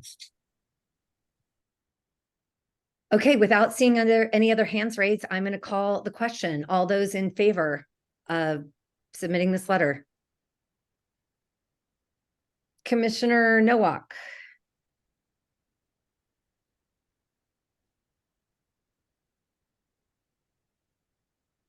All right, I'm going to write her. Nowak votes yes. Thank you very much. Okay. Moving on in the agenda, I did promise we would move things around a little bit. We are going to do the Trammell Crow Balfour project letter. Commissioner Horn, would you like to make a motion and introduction? Yes, I move that we adopt the letter that I drafted and has been online. I'll second that. Do you want to give an overview of what we're saying here? Sure. At our March 1st ANC meeting, we approved a letter asking the zoning administrator to direct the owner of the site, where the Balfour is going, to comply with 2020 BZA. Yeah. I mean, all the That was Pat Brown. Sorry, go on. Okay. To comply with a 2020 BZA ruling on this site. On July 3rd of this year, the zoning administrator agreed with us, which just was delightful. On August 11th, the owner of the property filed a request for a modification of the BZA ruling and also appealed the zoning administrator's ruling. The modification is scheduled to be heard on October 4th. The appeal is scheduled to be heard on February 7th. This letter would incorporate what I wrote on August 21st. The problem was that when they filed their request on August 11th, there was a 10-day requirement for someone to object. So since we didn't have an ANC meeting convenient for this, I objected as the single member district commissioner, and this letter before us now would incorporate what I said and make it the position of the ANC and give it great weight. So that's the motion. Do any commissioners have any questions or comments about this? I know that Bill Brewer, the Vice President of Trammell Crow, who's in charge of this project, is here. I am going to call on him. I believe he would like to make a statement. Bill, if you can unmute, you're good. Yes, thank you, Tricia. So, the members of the community and the other commissioners, my name is Bill Brewer. I'm a vice president with Trammell Crow Company, and I work on the senior living development we have underway at 4865 MacArthur Boulevard. I'd like to thank as well the other commissioners for allowing me to address the community tonight. Throughout this development process, our intention has been to be a good neighbor to the members of the Palisades community, and we hope that you feel we have been accomplishing this goal as we work to finish construction on the project. Unfortunately, the issue that has come up regarding the extension of the sidewalks around the site is a tricky one to address, as it involves the interpretation of a Board of Zoning adjustment order. As Commissioner Horn mentioned, to resolve this question, we've submitted a modification of consequence to the BZA, and then we've also reviewed the letter from the ANC, providing their perspective on this issue. Over the coming weeks, we're going to be reaching out to continue a dialogue with the ANC commissioners and hope that we can reach a satisfactory outcome for all of the parties as we endeavor to be a good neighbor. And with that, all I have. So thank you very much for your time, and we look forward to seeing this resolved. Thank you for attending this meeting. That means something. And I would like everyone to know that this has been a years-long project, and this has really come down to one sticking point, and the process is playing out. And here we are. The tenant Balfour, who has come in, has been a tremendous supporter of the neighborhood, both active in the community and financially. So we are pleased with that. Is there anyone else who would like to make a comment before I call the question? All right, all those in favor of sending this letter? Commissioner Nowak?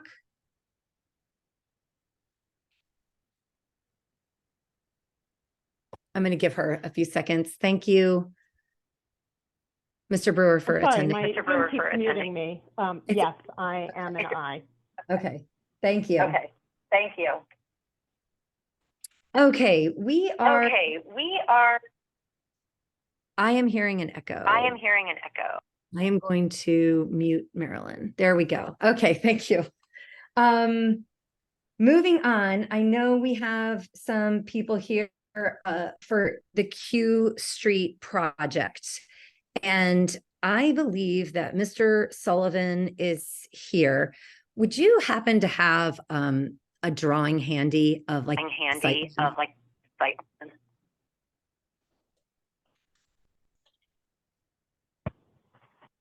Hi. So the architect is here with us, and she can share her screen. Okay. The motion on the floor is to approve a BZA for 4531 Q Street. And I know this wasn't circulated too recently for the commissioners. So before you vote on this, we would like to go through. Marilyn, if it's okay with you, there seems to be an echo when you unmute. Would you mind if I?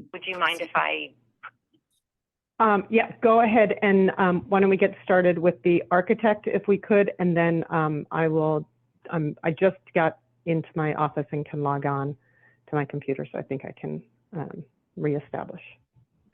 Great. Hi. I am going to make a motion so that we can then have a discussion. Motion on the floor is to approve the letter. Motion on the floor is to approve the letter. Is there a second? Commissioner Horn seconds it. It looks like Marilyn is on. And the echo is gone. Okay. Wonderful. Ms. Whitmore, do you happen to be the architect? Yes, I work with Case Design Remodeling. We're the architects for the project. Okay. I have drawings to share. Can I do share screen? In just 1 second, I'm going to allow you to do that. Go ahead. Okay. Can everyone see this drawing? That's perfect. Yes. Okay. This is the project on Q Street here. The project is between two other houses that have had variances or special exceptions granted. The project that we're proposing is an addition in the rear of the house in this pink area. These houses are, all three of them, and I think the other ones on the block, are set way back on the lot because there's quite a hill on the fronts of the lots. So the only place really to do an addition is on the back of the house. This project is proposing a 2-story addition on the back of the house that will bring the total square footage of the house from 1,087 square feet up to 1,634 square feet. So it's still going to be a very small house.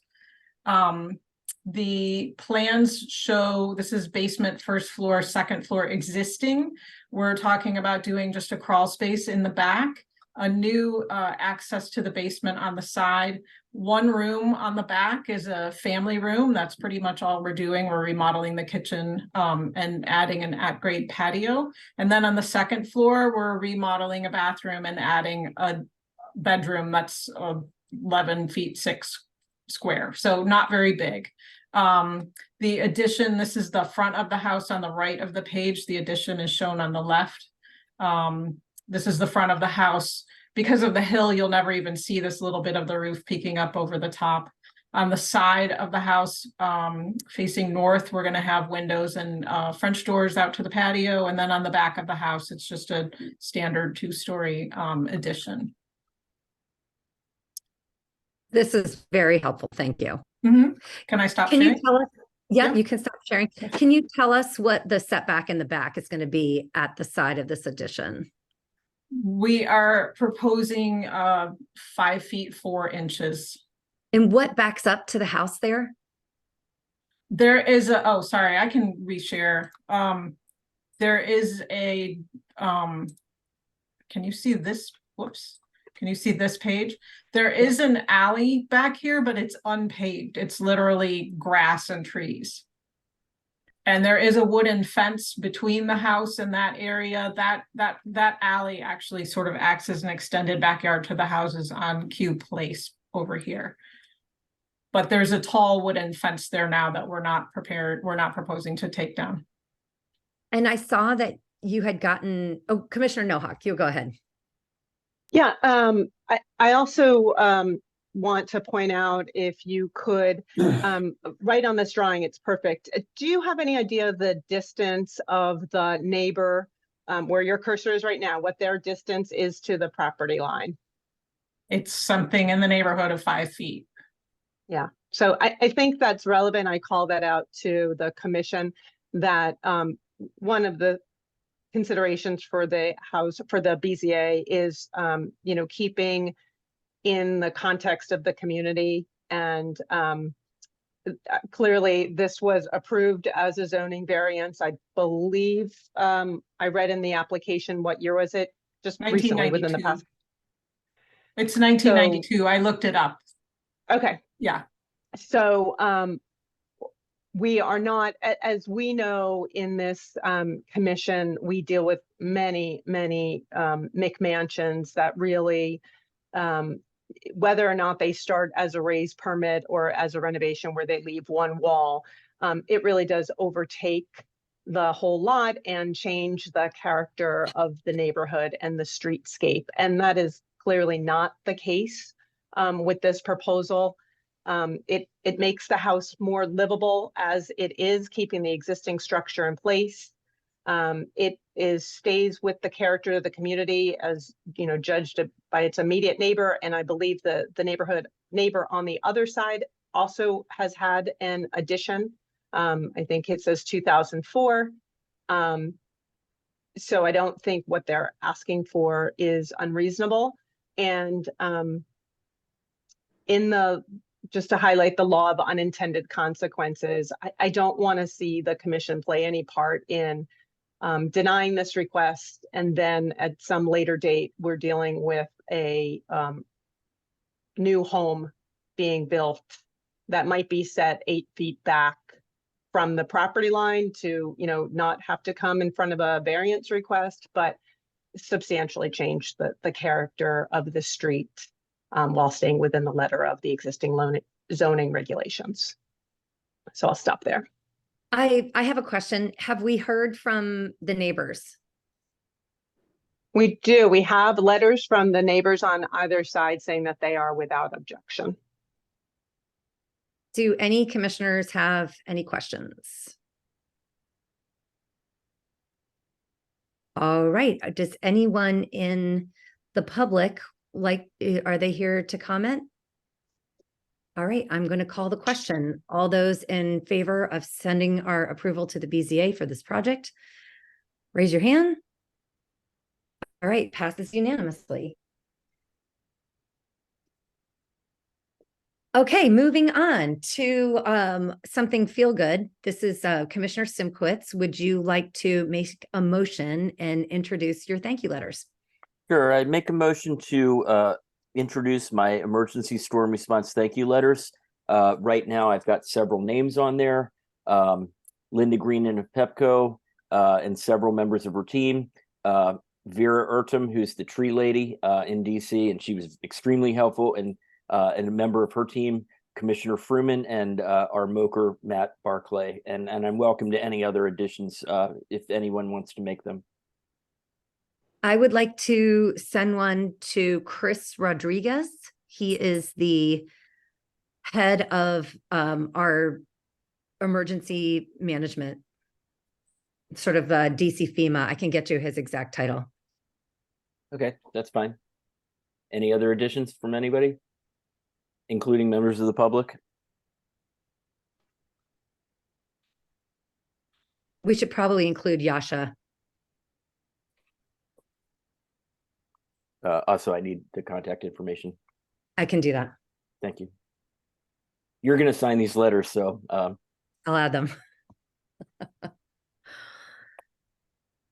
So you want to call the question is Commissioner Horn?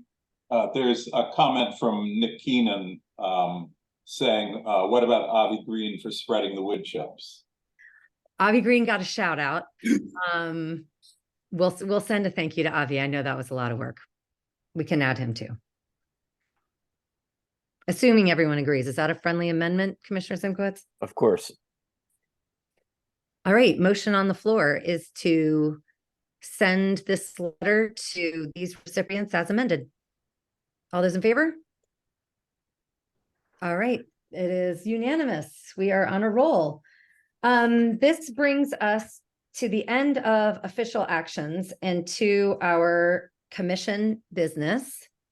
The first item is Tricia, yes. Tricia, what about the MacArthur apartments that had been scheduled under official actions?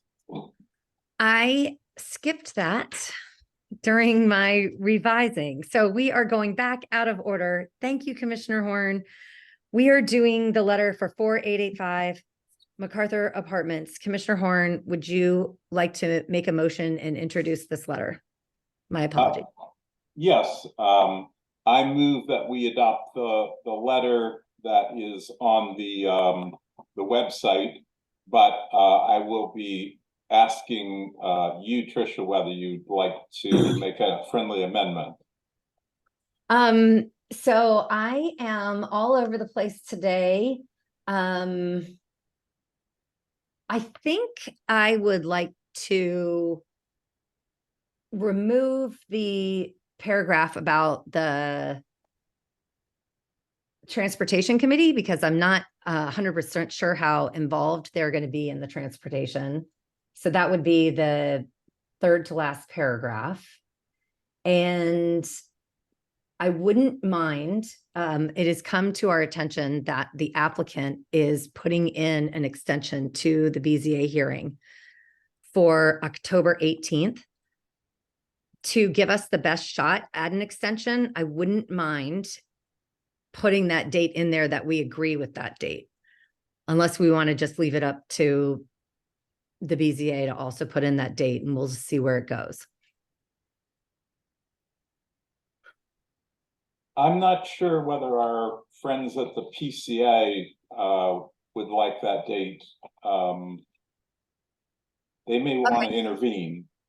Okay, then I am going to withdraw that and just delete that one paragraph. And there is the question. I don't know whether we should get a second before we continue this conversation. Yes, I'll second the letter. Okay. It's important. So the question is whether we should add language that talks about what happened this morning.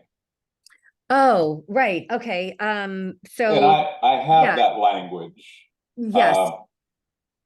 Can you share with the rest of the commission what happened this morning? Yeah. So first of all, this is the apartments over Black Coffee, Cafe Vino, and Dodge Chrome. And you may recall that we had representatives of the owner speak at our March 1st meeting, our July 5th meeting, and we had a special town hall on May 16th just about this topic. Then on August 28th, which is just last week, we received a transportation statement that told us for the first time that the applicant was going to ask for a special exception for the parking. We had been told all along and repeatedly that they were just going to do parking of right. So that caused us to be concerned and wanting a postponement. This morning, we heard that they had gotten an official opinion from the zoning administrator saying that they did not have to get an exemption for 8 parking spaces that they told us they did need last week, but that they needed an exemption because the parking spaces were too close to the street. But we have not seen the zoning administrator's opinion, so we don't really know what it says. So the question is whether to add where it currently says 4885 MacArthur Boulevard, change the grounds for its case before BZA, to add the word twice at the last minute and add the words, I'll just read this. First, we learned from the updated transportation statement, which we received on August 28th, that instead of seeking no exemption for parking, the applicant was going to seek an exemption for 8 parking spaces. This was orally repeated by the applicant's counsel to the chair and vice chair of the ANC on August 29th. Then on September 6th, we were informed that the zoning administrator had reversed the office's position and signed a formal opinion that the applicant didn't need an exception for 8 parking spaces, only an exception for locating the parking too close to the street. At this time, we have seen no formal opinion since we were told that about it the same day as our regularly scheduled monthly ANC meeting. And then the rest of the letter would say the same. So I'm suggesting that we add that language because we've been surprised twice in just the last week. And I would like to say, I don't know if you'll recall, originally we were supposed to be voting on this project tonight. And then this curveball came and we said, we need to inform the neighborhood that they do need parking relief. And then we found out that they don't, but we also haven't seen the order. So I would like that language put into the letter. And it does seem like we will likely be voting on this in October, but it gives us some time to send out a lot of information on the listserv and possibly to put out a survey to see what people think. Commissioner Elkins. Well, I noticed that the last sentence of the letter, am I reading this correctly, says that we want the reschedule, the postponement, but if no postponement is granted, we urge the BZA to deny the application. Now, I'm just raising the question, I'm sort of coming to this, with this new information. Does this letter make a good enough? Well, I don't know. I mean, do we want to keep that phrase? I think the idea of that was that not that was going to be like the fait accompli of this project. We were objecting to the push-pull of parking doesn't count. Oh my gosh, parking, people do have something to say about parking too. Oh, it doesn't count. So we were asking for an extension, and that language was put in there before we knew the applicant sort of agreed with us, and they were also submitting for an extension. So I'm not concerned about not getting the extension at this point, whereas that language was in there. So we could take that language out, but if there was going to be no extension, I felt it was just the way the letter was drafted that we felt like our chains were being yanked a little bit. For what it's worth, I think Commissioner Horn will agree with me. We do not believe they did this on purpose. I think these were lawyers doing their jobs, and they got this ruling dropped on them, but it wasn't official. And then they put in, a brief of sorts and stated their case. And the zoning administrator was like, okay, you have a point. We'll go to the 2016 regs. And it just feels like we're being jerked around, but I did not believe that it was on purpose at all. Commissioner Horn? And I think we are being jerked around, not necessarily by these attorneys, but the zoning administrator shouldn't be hearing from one side and making a judgment without asking us what we think. I feel like this is a wrong procedure. So I, for one, am grateful we're not actually voting on the project tonight, but we've kicked the can down the road. Commissioner Elkins. Well, just to see if to summarize, make sure I understand, we basically at this point, some of us believe that parking is a major issue with regard to this building, no matter what the zoning regulations say or don't say, that the major impact on this neighborhood is parking, although there may well be a difference of opinion within the community, and we have not really had that discussion with the community because it was sort of off the table. So I think, if I understand what we're doing, we want time now to engage the community and see how important this parking issue is. If it's really important, then one issue in front of us is whether this commission would want to decide, not tonight for sure, but later, whether we wanted to appeal this decision by the zoning administrator. But that's down the road. We haven't even read it yet. But it seems to me we do need this time from the BCA in order to consult with the neighborhood and essentially do our job to represent them and that concern in front of the BCA and perhaps with the zoning administrator. Am I understanding this correctly? So October is a decision, is a point where we would decide our course of action. Correct. Commissioner Nowak? Yeah, as the voice of beleaguered parkers everywhere, I rise on behalf of both those of us who drive to the businesses on MacArthur Boulevard, but also on behalf of those who are in the neighborhood. You know, there were any number of reasons why the landlord told us that they didn't need parking, anything from, you know, our people are going to use the Capitol bike share to we're going to, you know, take away RPP privileges to, you know, they're all just going to walk. So I think that the story has changed. And to Commissioner Elkins' point, I think we need opportunity to bring that back to the community. But I also think on procedural grounds, the point by Commissioner Horn is really well taken, which is we don't, regulatory bodies should not be doing so based on only hearing one side and not hearing the great weight opinion of the ANC. So do we think that we want to take out this language that urges the BZA to deny the application? It does say if the postponement is not granted, it's not putting a stance there, but if we feel like it is putting a stance out there, does anyone have any strong feelings one way or another? Well, here's a question, and perhaps Commissioner Elkins and Simkowitz, in your experience with the commission. One letter that we might send would be, we ask for postponement.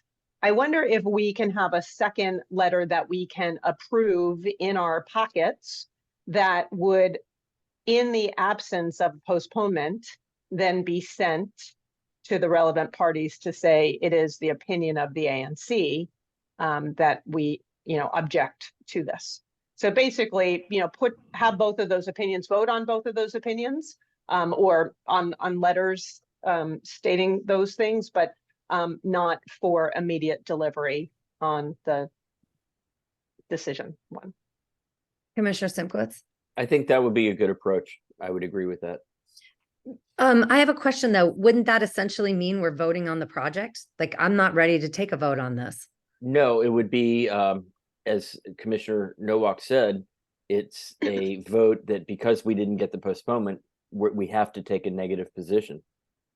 Is that correct, Commissioner Nowak? Yeah, I think that's true, that we're requesting the postponement so that we can analyze this new data. But in the absence of that opportunity, we have to defer to the negative. I guess, Madam Chairman, I have a concern about this. I think that we need to present to the BZA arguments which are within their jurisdiction of why we oppose this project. And as of the moment, the zoning administrator has essentially said they don't need to have any more parking than they were planning to have. Therefore, we don't have a parking argument to make to the BZA because it's not an issue anymore. Now, we may decide we need to appeal this decision by the zoning administrator. If we want to oppose this project, we need to oppose it on grounds that the BZA has jurisdiction to rule on.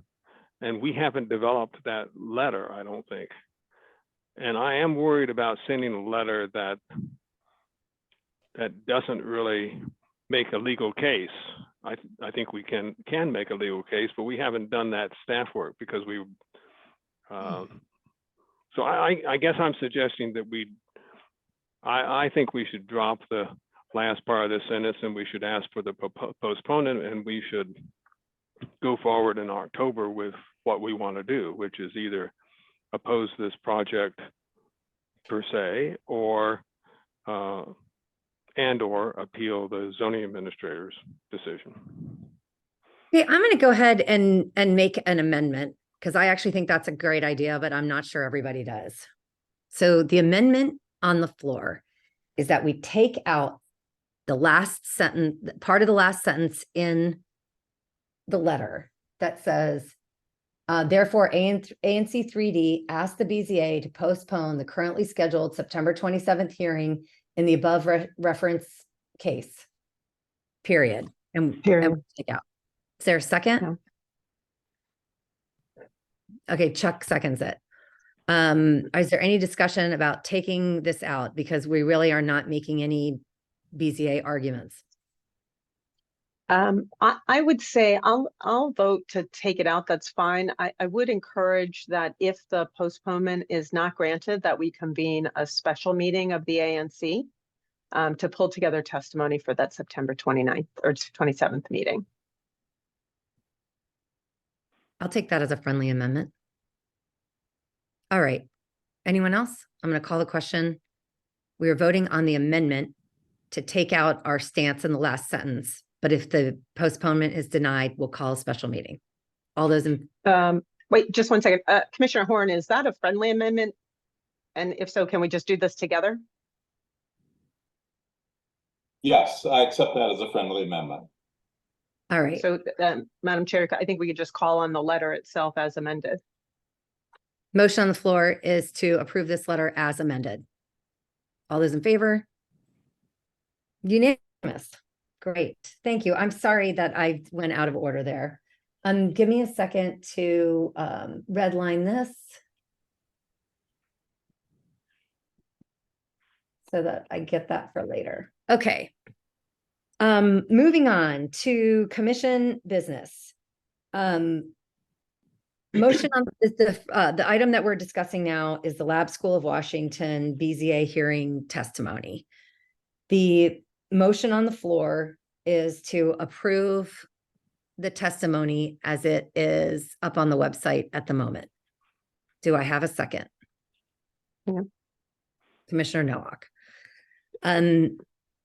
We all know that we voted on this in the spring, and over the summer, I offered to actually give testimony before the BZA. It is drafted for all to see. I did receive some comments from some of the public, and we are here to vote on it. I do know that this is commission business, so we normally don't take statements from the public, but I know that there are interested parties here, so I may make an exception. But I'm going to turn to the other commissioners if anyone has any comments. Commissioner Simcox. RANC previously sent a resolution that stated that while the lab school has fulfilled their obligations under current certificate of occupancy and agreements with the neighborhood, there are no complaints with the lab school as a neighbor. During the BZA hearing on this matter that was continued, Robert Miller, a member of the Zoning Commission, said, "I'm in favor of the applicant filing a modification of significance so that there can be a public hearing to air what legally relevant issues the public may have, including the ANC, with regard to the certificate of occupancy. Although I would note that the ANC concerns are not really the subject of this board's jurisdiction. Their concerns about the school be available for public school location, either as a co-location or instead of the lab school at some point, but that's a matter that the mayor and council have already decided. The bottom line is that I'm in favor of the modification and the applicant filing a modification so there can be a public hearing, although the issues really should be focused on the adverse impacts of this current use in compliance with the conditions that are in effect now with that special exception." I've been on record as wanting the lab school to be used as a public school if there is a need for that, but that was trumped by the fact that the mayor and the council and DCPS said, we don't need this school. We would like to lease it out to the lab school. That decision is a political decision. It's already been made.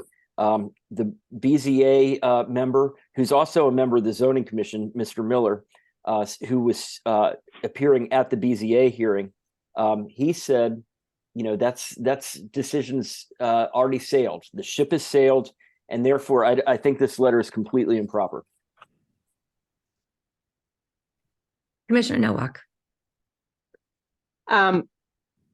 I find it interesting that the commissioner who raises without fail every month the crime statistics, which are, by his telling, a direct result by the actions of a council working for political ends, now has a problem with the ANC opining about political decisions.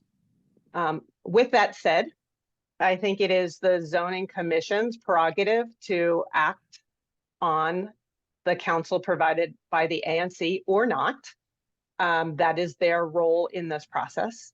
It is our role in this process to provide that counsel, as is the advisory in our name, and we should do so accordingly.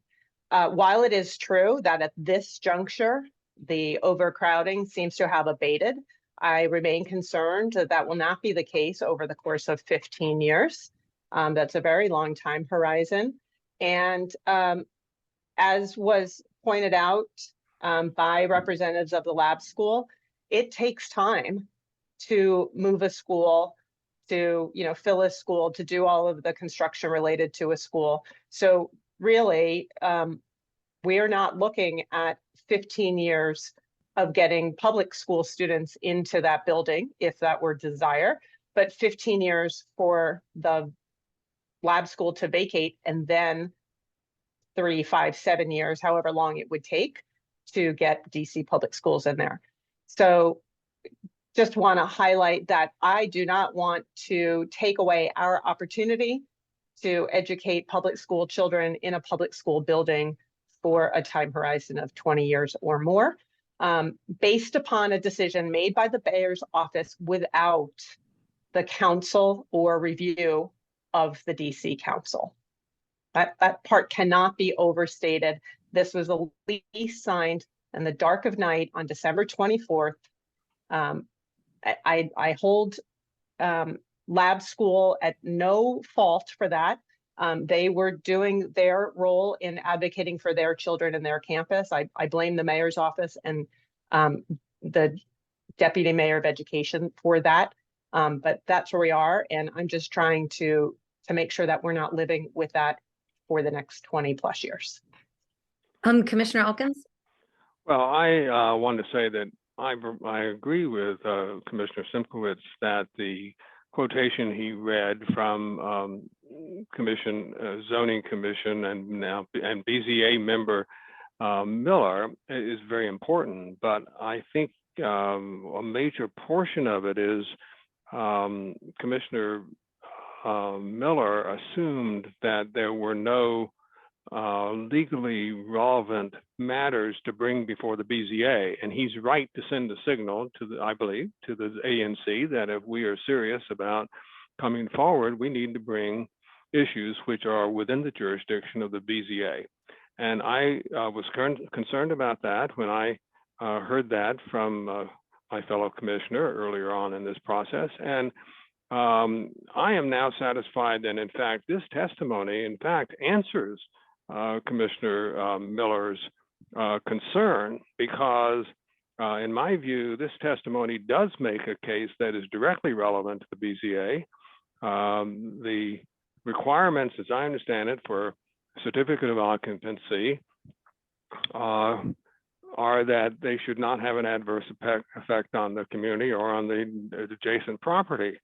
And I think this testimony makes a good case for why, in fact, this certificate of occupancy does, in fact, if awarded as asked for, would have an adverse effect on the community. Now, we can disagree about the strength of that argument, but I do not think in any way, and my fellow commissioner didn't make this point, but I will, I don't think it's an embarrassment in any way for the ANC to go forward and make this argument, because I think it's a strong legal argument. The BZA will decide whether they agree, but we are not wasting the time of the BZA, and I'm glad that they are providing a public hearing. So I have moved from a level of concern about Commissioner Miller's intervention and message to us. I took it as a message to us. I've moved from that position to a position of support of this testimony, because I think it makes a strong case that lab school is having an adverse effect on our neighborhood and should move. And the way to encourage them to move is to not give them the full certificate and give them an opportunity to understand that although they are a wonderful institution, that they have an adverse effect on our neighborhood, and in the larger public good, they should move. Thank you. Thank you. Commissioner Simkowitz. Yeah, I'd like to ask a question to Ms. Prince, the lab school's lawyer. Ms. Prince, I see you're here. Are you amenable to that? I am. I just needed to unmute myself. Thank you.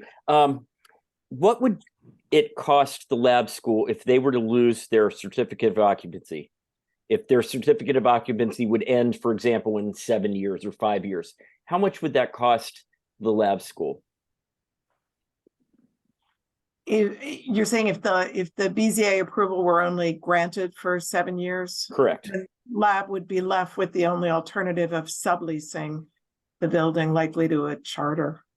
So it wouldn't roll back to the city, would it?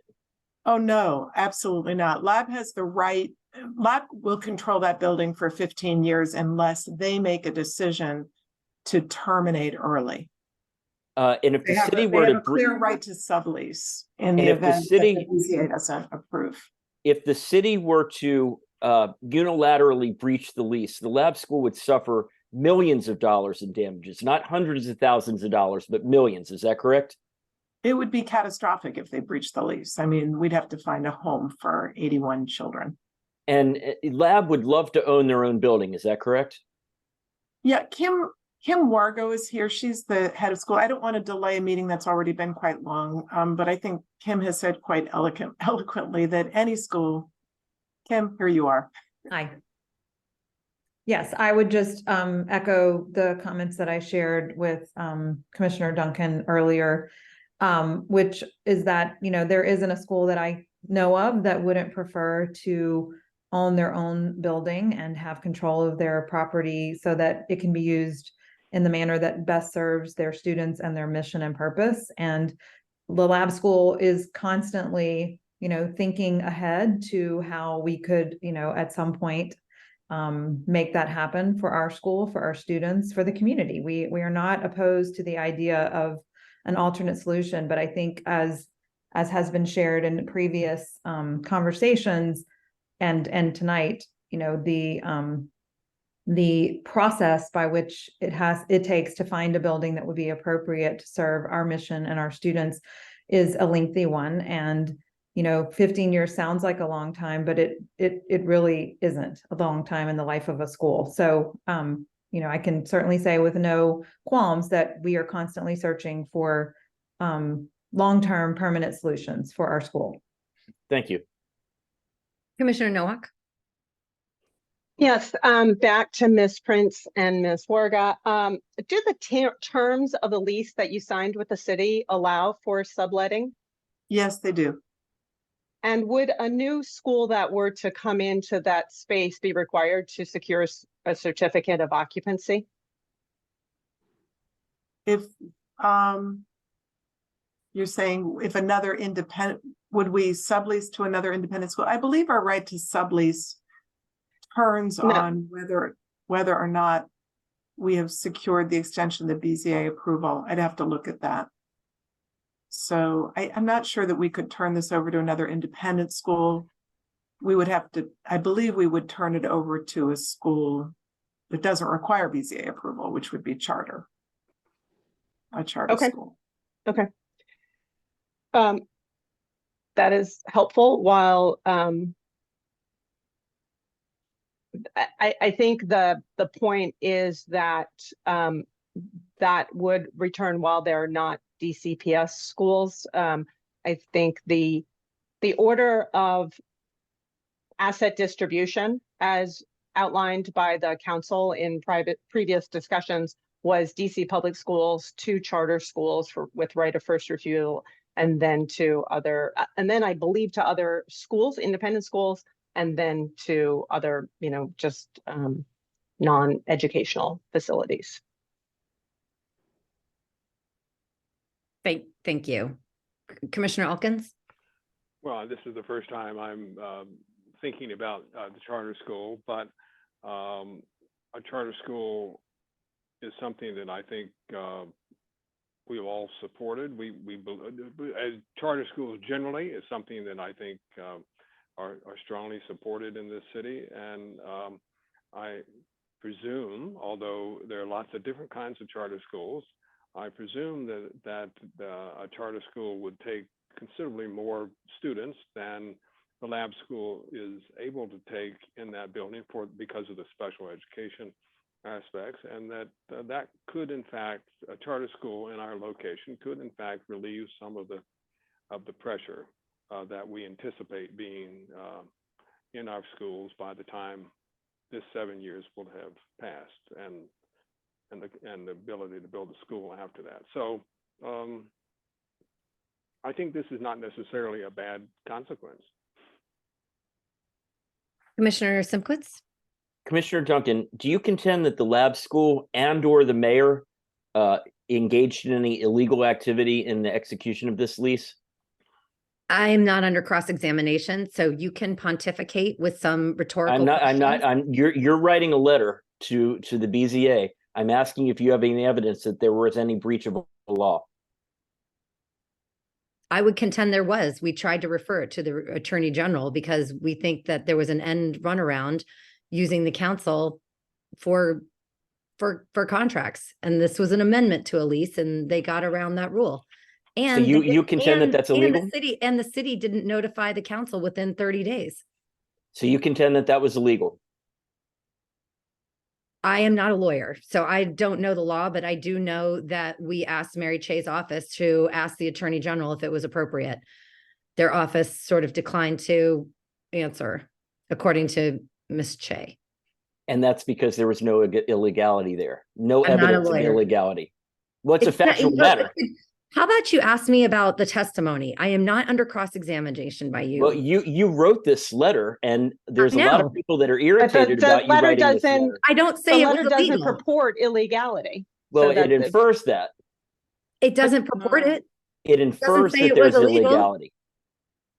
I don't think so. I didn't say that. Commissioner Elkins? No, that's what I was going to say. I didn't read in here that she was charging that this was illegal. I think if you say infer, well, that's how you read it. But I don't read it as that. I think she was careful. If you have an amendment to the letter to make that clear, I would not object to that.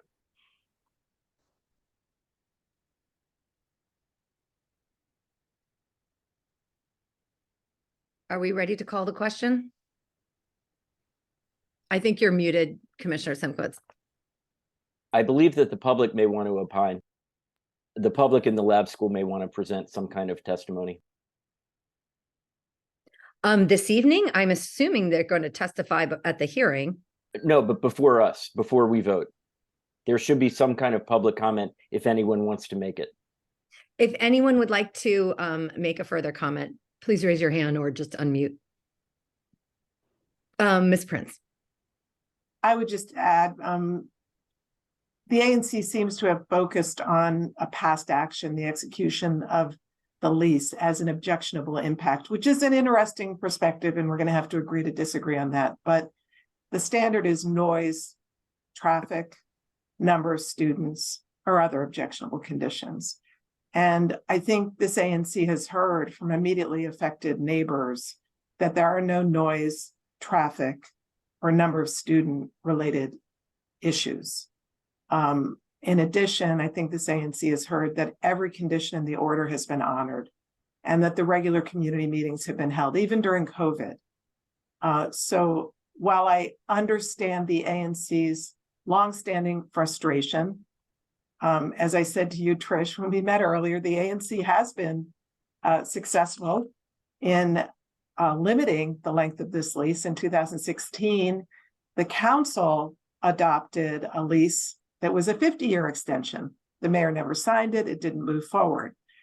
So a 15-year extension in the great scheme of things, in light of the council's prior actions, in light of 2 mayors and 3 chancellors determining that public school use for this building was not tenable, this seems like a reasonable outcome, not an outrageous outcome.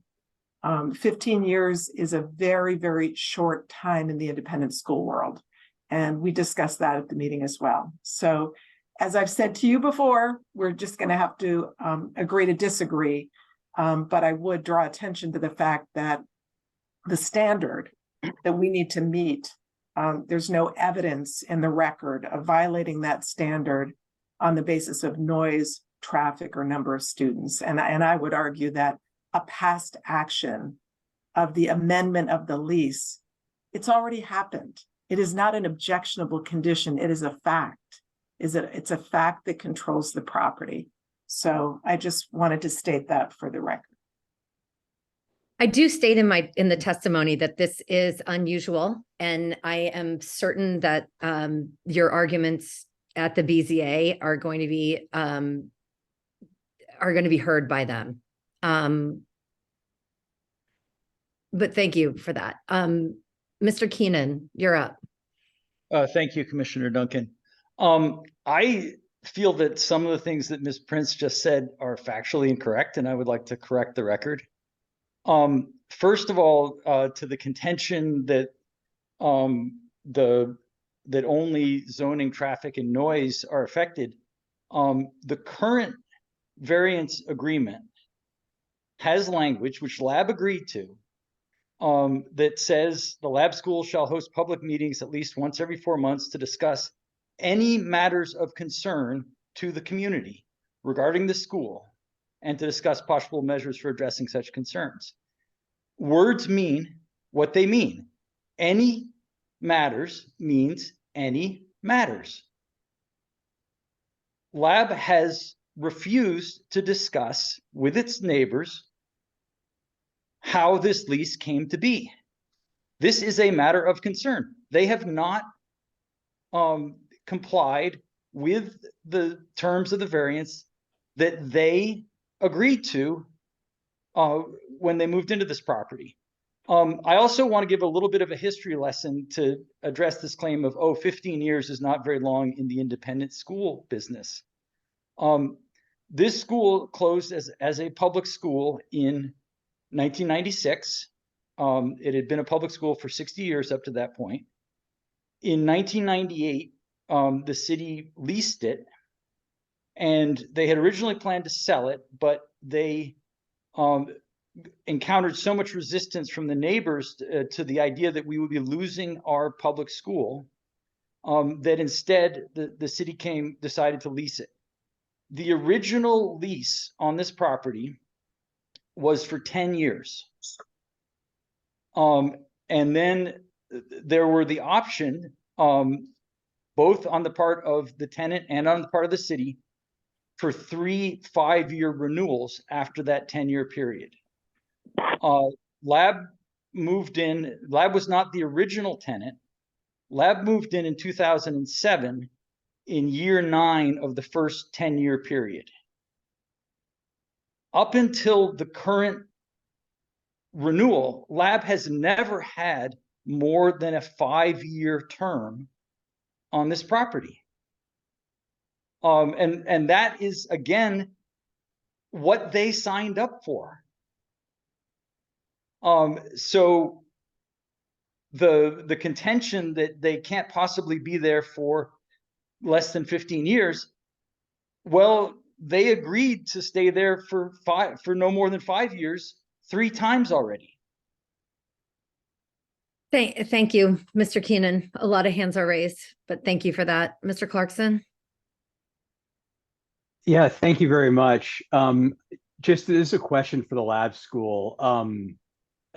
I guess outside of the lease discussion, does the lab school support the mayor's proposal for the Foxhall Elementary School, which is now, I guess, design is supposed to start in 2029 according to the capital budget plan? I mean, it'd be helpful to understand, given that, I guess that's part of the reason we're all here, is does the lab school support or oppose the proposal to build the Foxhall Elementary School right next door to the old Hardy building so that lab can remain in place? I would say that it isn't our place to take a position on whether the mayor and the city council allocate funds to build a new public school and where that public school is built. Certainly, if a new public school is built in that location, it would be, our intention to work collaboratively with DC Public Schools. So I don't think we have a position on that. That's just not, it's not in our purview to take a position on that.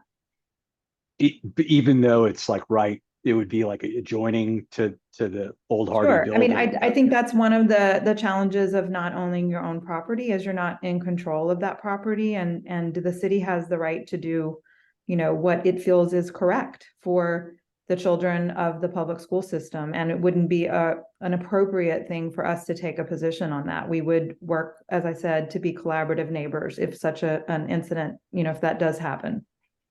Got it. I just had one more question for Commissioner Simkowitz.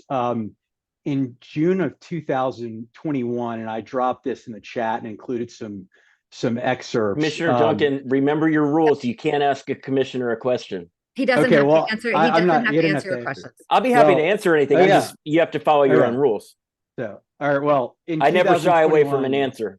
Great. I don't have anything to hide. I mean, this was a great resolution that JP drafted, requesting an Office of the Attorney General investigation into the validity of the lab school lease.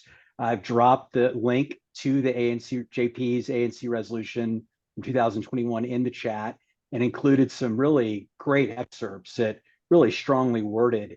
And I was wondering if the commissioner had ever received a response from the OAG on that letter. Commissioner Duncan, can I answer? You have the floor, Commissioner. Thank you.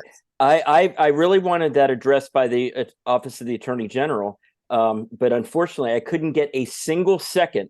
So this pattern of not getting seconds goes back, several years, and I couldn't get anyone to authorize this letter to be sent. Maybe Commissioner Elkins can explain why he didn't second that and why he didn't want it sent. But the bottom line is that nobody wanted my letter sent, and it just died. So I went to the lab quarterly meeting, and this addresses Mr. Keenan's question. I went there, and as Ms. Wargo knows, I asked Ms. Wargo some pointed questions, and to her credit, she answered them. I'm sure she didn't want me asking these things, but she answered. Is that correct, Ms. Wargo?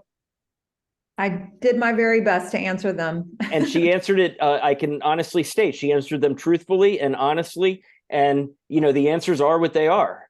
So, I may not have liked the outcome, but I'm stuck with the answers. So, again, I'd like to have had this addressed at a higher level than the ANC, but nobody went along with me. And that's what I'm frustrated about. Now everybody wants to investigate this lease, but, that's not where we are. And you didn't think the lease should have ever been entered into?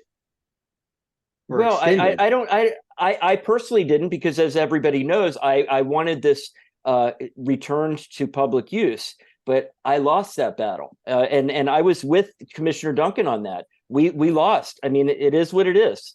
Can I make a suggestion, since it's getting very late? Does anyone have any commissioner have any edits they want to make to the testimony? Well, I have one question for Ms. Wargo before we go on. If you were to limit your tenure in this building, your tenure as a lessee to only 5 or 7 years, that would impact your ability to make physical upgrades because you wouldn't get the benefit of those. If, for example, if you need to put an air conditioning unit in that's $1 million, you may not want to do that if you're limited to five-year term. Is that correct? I don't want to speak about specifics that aren't on the table, but certainly I think any tenant would weigh cost-benefit analysis of making improvements to a property that they don't own and that they don't have, zoning to use for a period, of a short time, like 5 years. Yes. So if you had 15 years, you'd make the improvements, the financial improvements that you feel are necessary, because you'd spread it out over 15 years. You'd make those improvements? Sure. I think, our goal, and I think we have done this thus far in our occupancy of the building, is to maintain it at a level that anyone would feel is appropriate, and we would want to continue to do that. But I think, to your point, if we had a shorter life cycle in the building, we'd have to really think through the cost benefit analysis of any major capital expenditures.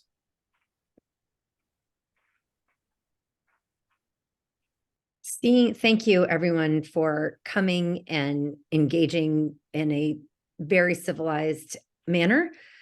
I am ready to call the question, seeing no other hands raised. All those in favor of me giving this testimony before the BZA, raise your hand. All those opposed? I'd like a roll call vote. All right, calling the roll. 01. Yes. That's a yes. 02, yes. 03, Yes. 04. 04 is absent. 05, Yes. 06, Yes. 07. No. Okay. So that's 5-1 and an absentee. Okay. Thank you, everybody, very much for coming. Now looking at this, our official action, I see why I am getting all of my dates mixed up, because we also have the testimony for the Wesley Seminary PUD. I would like to make a motion that I deliver that testimony in line with Commissioner Elkins' letter that we're sending to the BZA. Is that a second? It's a question. How come Commissioner Elkins isn't doing that? I mean, he wrote the letter. Is there a reason? So Commissioner Elkins and I spoke. Commissioner Elkins, would you like to answer that? I actually wanted to do it, and Commissioner Elkin agreed that most of the affected neighbors are my constituents, and he graciously agreed. Commissioner Elkins, would you like to? Well, recently, we've had a lot of work in this commission, and one of my responsibilities is the Eskridge Terrace project. It's in my SMB, and yet both Commissioner Duncan and Commissioner Horn have taken a lot of the work on that, which I very appreciate. Having worked on campus plans before, it seems sensible for me in return to take the responsibility to do some of the initial drafting, but with a lot of consultation, of course, in the letter. So no, I think the chair should, in fact, deliver this testimony. I think it's important that she do so. So I urged her to do so. Thank you. I don't have a problem with her doing that testimony. It's just, all of my communications have been with you on this issue, and I think you did a great job writing the letter. Thank you. I appreciate the compliment, but it's been a Oh, we can't hear you. Team effort. I need a second on that. Think. Okay, second from Commissioner Simkowitz. Is there any other discussion? All right, all those in favor? Excellent. The next one is the BZA for the 5122 Cathedral Avenue is on the day of our next ANC meeting. It's on October 4th. So I have drafted I'm going to go ahead and read it here. It's just a paragraph that says, this was originally testimony that was going to be done by Commissioner Joseph. I'm going to be doing this testimony also, and testimony for 5122 Cathedral Avenue will be consistent with the letters approved and sent by ANC3D to date. The hearing is to be held on October 4th. Exact testimony will be voted on the night that we will then send in for Great Wait. So the motion on the floor is I make that testimony in lieu of Commissioner Joseph. Second by Commissioner Elkins. Does anyone have any comments there? Okay, I feel good about this one. I think we're going to win, but we shall see. All those in favor? Did we just vote? No, opposed. All right, unanimous. Thank you. Next up is the draft budget, which I believe I have a copy of here. Hang on, unless Commissioner. Yeah, I can share if you can't put your hands on it. You Yes. just have to give me the approval to share. I think you can share. Okay, yep, let me see. Okay, thank you, Commissioner Duncan. So what we are here today, so I want to point out that the budget process, as has been typical for ANC3D, I learned that not all commissions do this, and this is not required by statute, but has been our protocol, is to review the budget in 1 month and then vote on it the following month. I actually think it's a good process. It allows us to get some commentary and questions out there and then hopefully lead to a speedy vote next month. I want to walk you through the major categories. For those who are not familiar with the intimacies of the DC OANC budgeting process, there are 9 categories of expenditure. They're rather broad, and so some of them are self-explanatory, such as personnel. Our first line here. I would note that in the past it's been 0, and that is because our transcriber and our ANC administrator are contract employees. They are 1099, they are not W-2. In the past, under the former leadership of OANC, there was an opinion that they should be employees, and I think to prevent any discussions, sort of the employee versus W-2 topic, we just put them into the professional services category. I'm confident that we can defend their 1099 status. I propose putting their expenses into the personnel category. The reason why I call for this change is because these are ongoing expenses. They're sort of business as usual expenses, as opposed to the professional services you'll see below, which are more ad hoc. They are case specific, and they tend to be larger chunks of money and then, once and done or twice and done, as opposed to, as I said, an ongoing. So one of the commissioners who kindly reviewed the budget after I sent it out earlier thought that the expenses for the administrator should actually be higher, that our current administrator, the distribution of workload between paid staff and commissioners has been a little stilted. And so I have accepted that feedback and would propose that that number go higher in the next iteration. So you'll see that administrator be a little bit higher. I believe the number proposed was $3,500 a quarter. Direct office cost, as you know, we don't hold an office. There are many commissions around the city who actually rent office space where they keep paper files and they conduct office hours.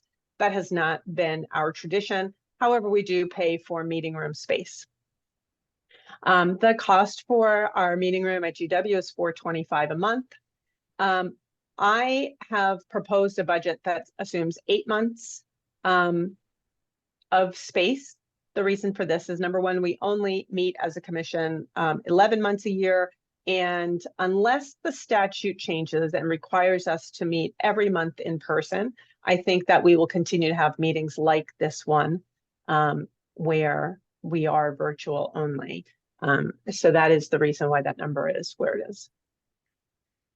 Communication software, this is, I think the category is actually called communication. Once upon a time, this was paying for landlines. Obviously, those have gone by the wayside, but we do have such tools that we use as SurveyMonkey, Zoom, Dropbox for our file storage. Wix is our web hosting tool. And then I just put in a couple $100 for reserve so that when an additional tool comes up that we want to start using, we have it already in the budget.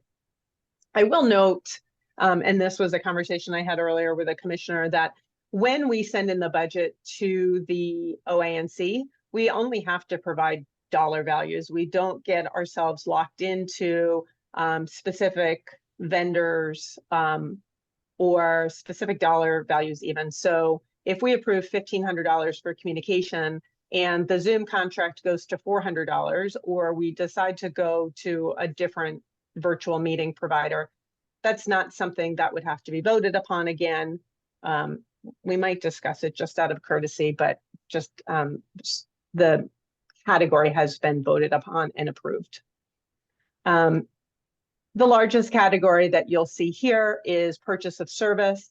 Again, this year we've only spent about $3,500 year to date. We may have some more legal bills coming in from some of the counsel that we're being given, but I fear that with the developers behaving in the way that they are, we will have ongoing need for this sort of counsel.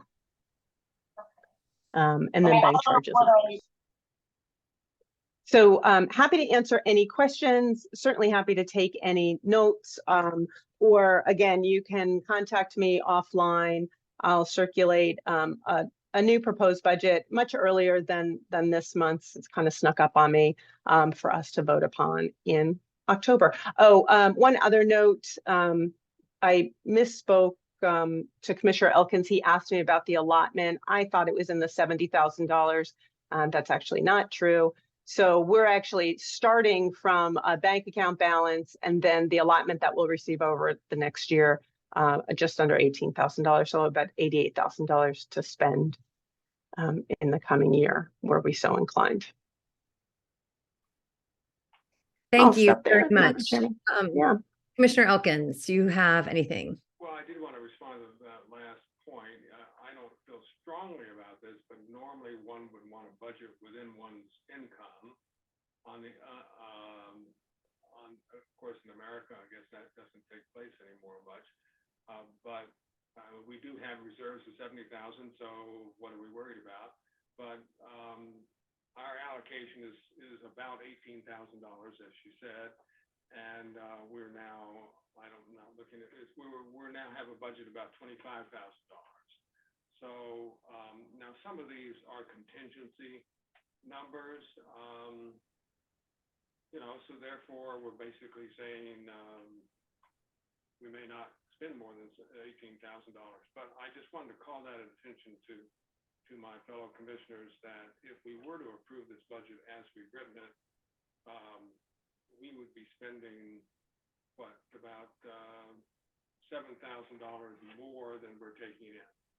So we're running a deficit, but the deficit goes against our $70,000 in the bank. So I agree with everything Commissioner Elkins just said. Yes. Yes, and I would say that this is sort of the total rainy day budget. There are a lot of contingencies in there. Indeed. Indeed. Thank you. So we'll be voting on this next month. That is correct. All right. So if anyone has anything they want to send around to, amend in the next month would be good because we will be voting on that. Okay. Thank you. Thank you.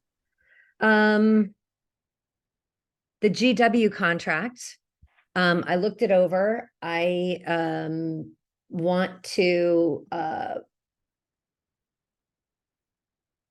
make a motion that we approve this contract with this amendment. We're going to take out the post office box and put our 3d@anc.dc.gov address. And if they need a permanent address on file, I think maybe we'll use Commissioner Nowak or my address. And it does say there that guests are not allowed to use the internet. Anybody? I who- think this was language that we had changed last year when we signed this. I think that's their standard language, but we were able to get it amended. So I'm happy. Maybe we should just propose to approve as I'll amended. send that. Yeah, I'll send that back as amended with those minor changes.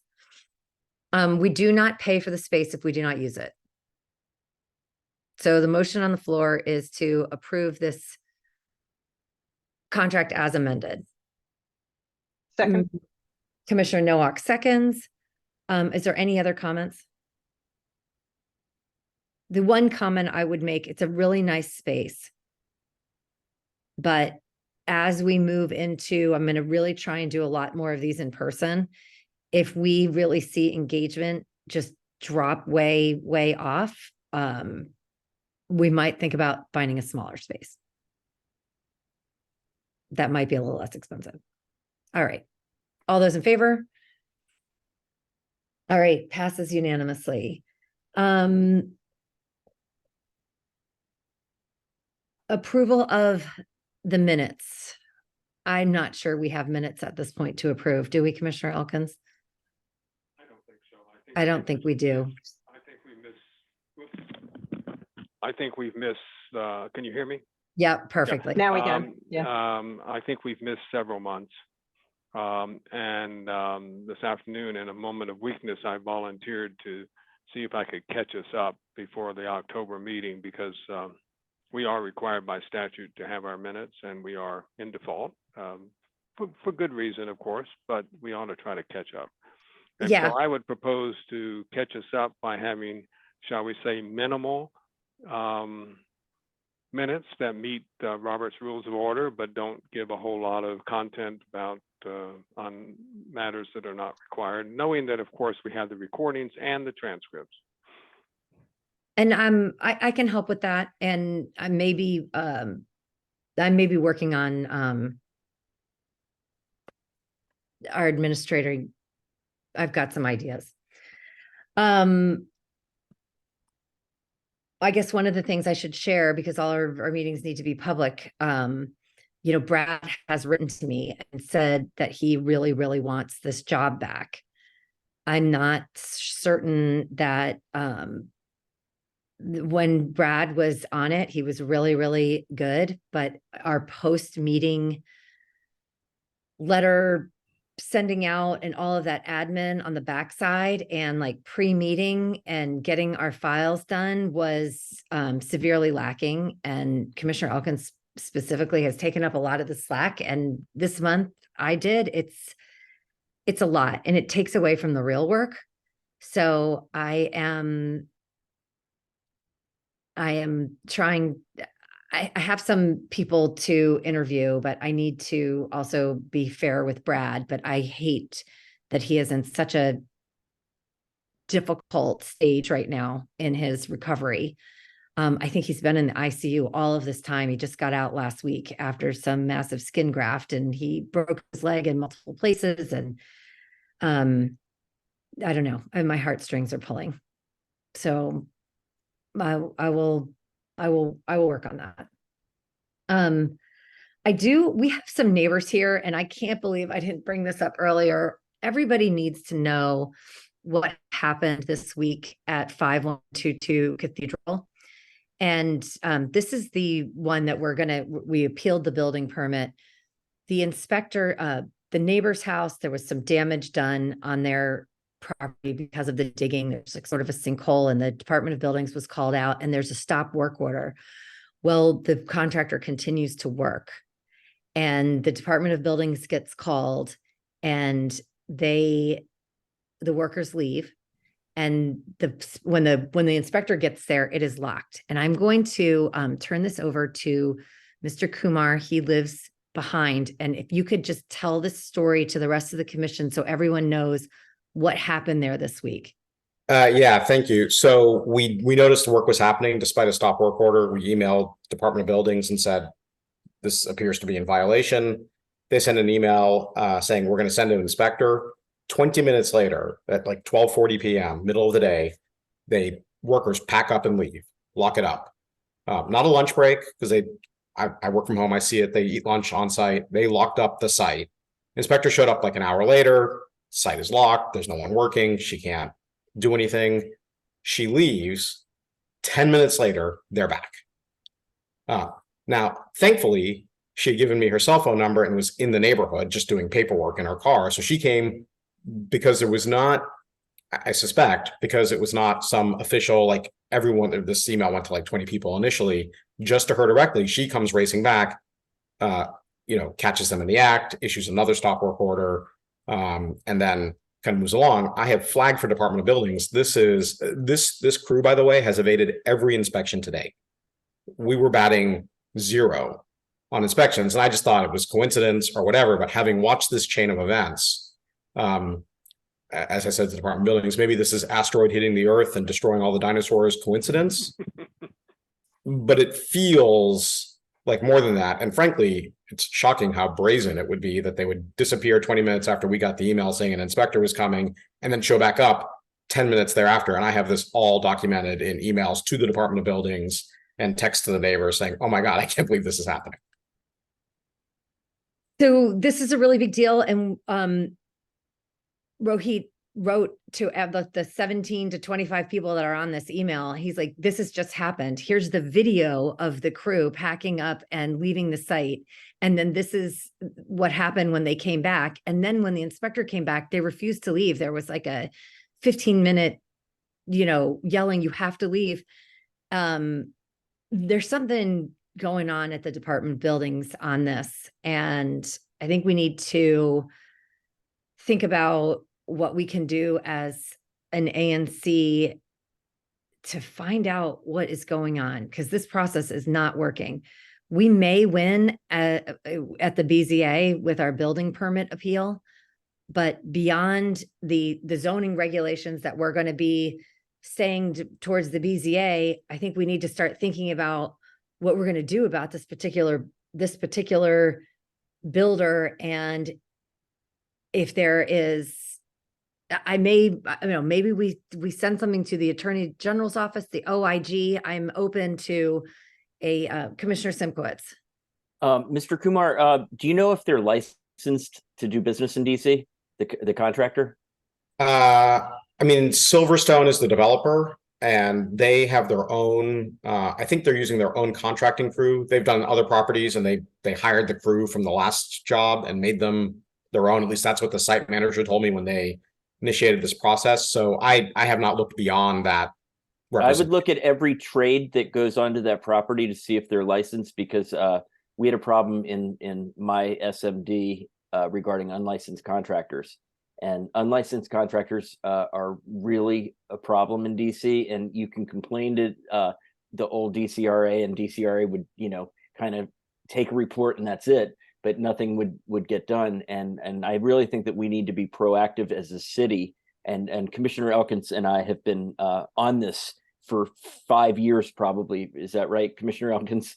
It's been a long time since we've been on this, and they don't seem to get their act in gear. And now that it's Department of Buildings, it's a serious problem. So my recommendation to you is take video, get the names of the contractors from their trucks, and if you can't get that, I guess you go after the the general, but try to get as much as you can. Do your best, try what you can, and let us know. Keep us informed. That's good advice. We will do that. I think what got me here this evening and hanging in here for hour 3 of the meeting, I'm sorry, is what appears to be someone in the Department of Buildings is tipping off the builder when inspectors are coming.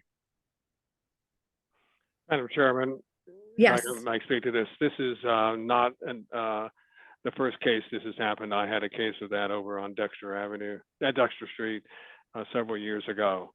Exactly the same thing with a neighbor watching. I think this Department of Buildings now has a new senior person in charge of strategic enforcement. This is the one major change between the Department of Buildings and DCRA. Because one of the real criticisms that the chairman of the council had about DCRA was that it was very weak spine with regard to enforcement, and so they created this person. They have now developed the strategy for enforcement. and are implementing it. I think we should take this case with Mr. Kumar's help here and send it to the new senior person, Keith Parsons, who is the senior strategic enforcement person. I also think maybe we should send it to Max Tondro at the Office of the Attorney General for his advice about what we should do about this. I think So, we should really clamp down on this. So Mr. Parsons was on this huge email thread and he saw the video. I mean, he was sent the video that Rohit took and Rohit's accusations, and then them coming back and saying, no one here tipped anybody off. And because I thought maybe it was standard procedure for them to alert the developer that they were coming, but they didn't. Mr. Parsons was on there, but I think consulting Max Tondro in the Attorney General's office is a great place to start. If I understand you, Mr. Parsons himself said no one here in the department tipped them off? No, Katrina Johnson, the chief, I guess she's head of inspections. She said no, but Keith was, he was copied on the. I mean, I think let's assume that you are an official in Department of Transportation, Department of Buildings, and you say no one in this department tipped anybody off. On what basis do you? Particularly if you're doing this under oath, which she's not, be able to say that. How do you know that no one in the department tipped them off? I think this is not credible and should not be countenanced. And that lag, Commissioner Elkins, I have timestamps on all the emails. At 2:42, I said, this looks like someone's being tipped off. At 4:30, they said, there's no evidence of that. Right. So that's just BS. Okay. And it's quite the investigation, 2 hours long. Right. I really think this department, and we have a new acting director who I'm sorry he wasn't here tonight. I think he certainly gives the impression that he cares about this sort of thing. And I think we need to press it. We are helping the department be a better department. So in some way, we need to ask Mr. Parsons what he's going to do about this. Okay. Mr. Kumar, let's email tomorrow. I'm going to reach out to a gentleman, Max Tondro. He's at the Attorney General's office. He knows and he can guide us. And yeah, let's reach out to Mr. Parsons and ask. There's also the Inspector General's office. Yeah, I'm happy to do whatever. Okay. Yeah. Thank you. Thank you for hanging on for so long. Well, and also, Madam Chairman, on the larger issue, I think as Mr. Kumar indicated, and we have noticed this, they have never succeeded in having an inspection on the larger issues that we have raised. I don't know whether I might take it, in this case, the inspection was with regard to doing work against a stop order, which is pretty straightforward. Some of the other issues we've asked them to inspect on having to do with violations of zoning rules or whatever, they have somehow failed to be able to conduct these inspections every single time. And they did 3 of them and then said, well, that's it. We only do 3. We can't get in after 3 times. That's it. This is not acceptable. So I'm glad that this commission is taking up the cudgels here, and I think we just need to keep going. Yes, and hopefully we will have a new commissioner for that SMD, but this project is the hill I die on. I am not letting this go. Well, we will have a wonderful burial. In some artificially created mound. Well, I'm going to die in the lab school, so there'll be 2 funerals, I guess. There'll be 2 funerals. You may just win that one. Rohit, thank you so much for coming. And the ANC3D is not going to let this go. I appreciate it. Thank you. All right. Thank you. The last item is the treasurer's report. Do we have a treasurer's? We do not. On off, we're not at a quarter end, so there is no report for the treasurer at this juncture. I will, however, use this time on the agenda to thank my fellow commissioners for their indulgence for my long distance trip in the car. I actually went to a funeral this afternoon and had hoped to get back in time to, just do it, but that doesn't always work out that way. But unlike the Duncan and Simkowitz funerals, which I assume will be lovely, this one was a lovely gathering, but there was no alcohol. Who has a wake without alcohol? So the good news is that I had a long drive and an ANC meeting that is completely unencumbered by even a drop of anything. There you Which go. I don't think the decedent would be really happy about. So I'm gonna I'd like to officially announce that our next meeting is October 4th. That counts as one of our things. I would like to do it in a hybrid. So I think it's good for us to at least lay eyes on each other, even if the public is far away. So let's try and plan on that, barring any kind of, mass COVID outbreak. But we can talk about that as we get closer. We can talk about this, in future meetings, but Madam Chairman, I wonder if the GW space, as beautiful as it is a deterrent to attendance. Just thinking about when we had it at the library, we actually had a goodly number of people in attendance. Now, that may have been because the apartments were the topic and that was, something near and dear to the community's heart. But it may just be something for consideration going forward. We would love to do the library. Commissioner Duncan, Commissioner Elkins, and I went around looking at different sites, but we couldn't get the library because our meetings last too long. Is that correct? Yeah, they won't stay open for us. I'm And wondering. same with Hardy Park and Palisades Rec. We'd love to use Palisades Palisades Rec, closes at 8 but o'clock. they won't stay open, and we can't pay them to stay open later, which I find to be offensive because we'd get them at the rate of the employee. $30 an hour, $20 an hour. I don't know why. Maybe that's something we can talk about in the future, but that is a public building and should be used for a public purpose. And the fact that they foreclose that to us, they foreclose any opportunity for us to use it unless we start our meetings at 4 o'clock, which we'll never do. I think that's bad. We might be able to talk to the new high school. Oh, yeah. They might have some nice meeting space in there. Well, that would. They have that theater. Remember, Commissioner Duncan? Yeah. So we walked through it. And pretty much, how much parking do they have? What? A ton. Plenty. A ton, right? Yeah. So that's a major point too for people, I think. You can park, you can walk right up. I'll ask Principal McCrae if they have a way. So do we want to extend this contract with GW for 6 months, or should we just go ahead and do it? I think we ought to do it because they're flexible. I don't think they really care about this. The only reason we're paying for it is because Commissioner Elkins said that we had to, which I reluctantly agree with him on that. I think he's legally correct. Market rate, and we did the same thing at Wesley, and I think tonight illustrates why it was important that we were paying Wesley $125, $150 a night, because we did not have there was no conflict of interest. Unnamed former commissioner coming in and say, "I know why you're voting in favor of this institution because they bribed you with a free meeting room." Commissioner Duncan, when you talk to the principal, that's something that I think he might be have to look into. He might have to get approval, but that would be a great solution. Yeah, I love it. I think it's a great public relations tool for the school, because I think that when neighborhood people see it and see it looks like every other school, and I think it'll be helpful to them as well.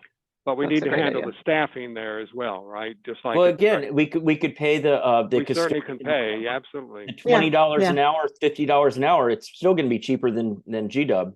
With the public schools, you pay a custodial fee, and they would either keep someone there or they would bring someone in early, but it's a nominal fee. And I used to file that paperwork all the time at Key and Hardy. It's easy, and it's about $200.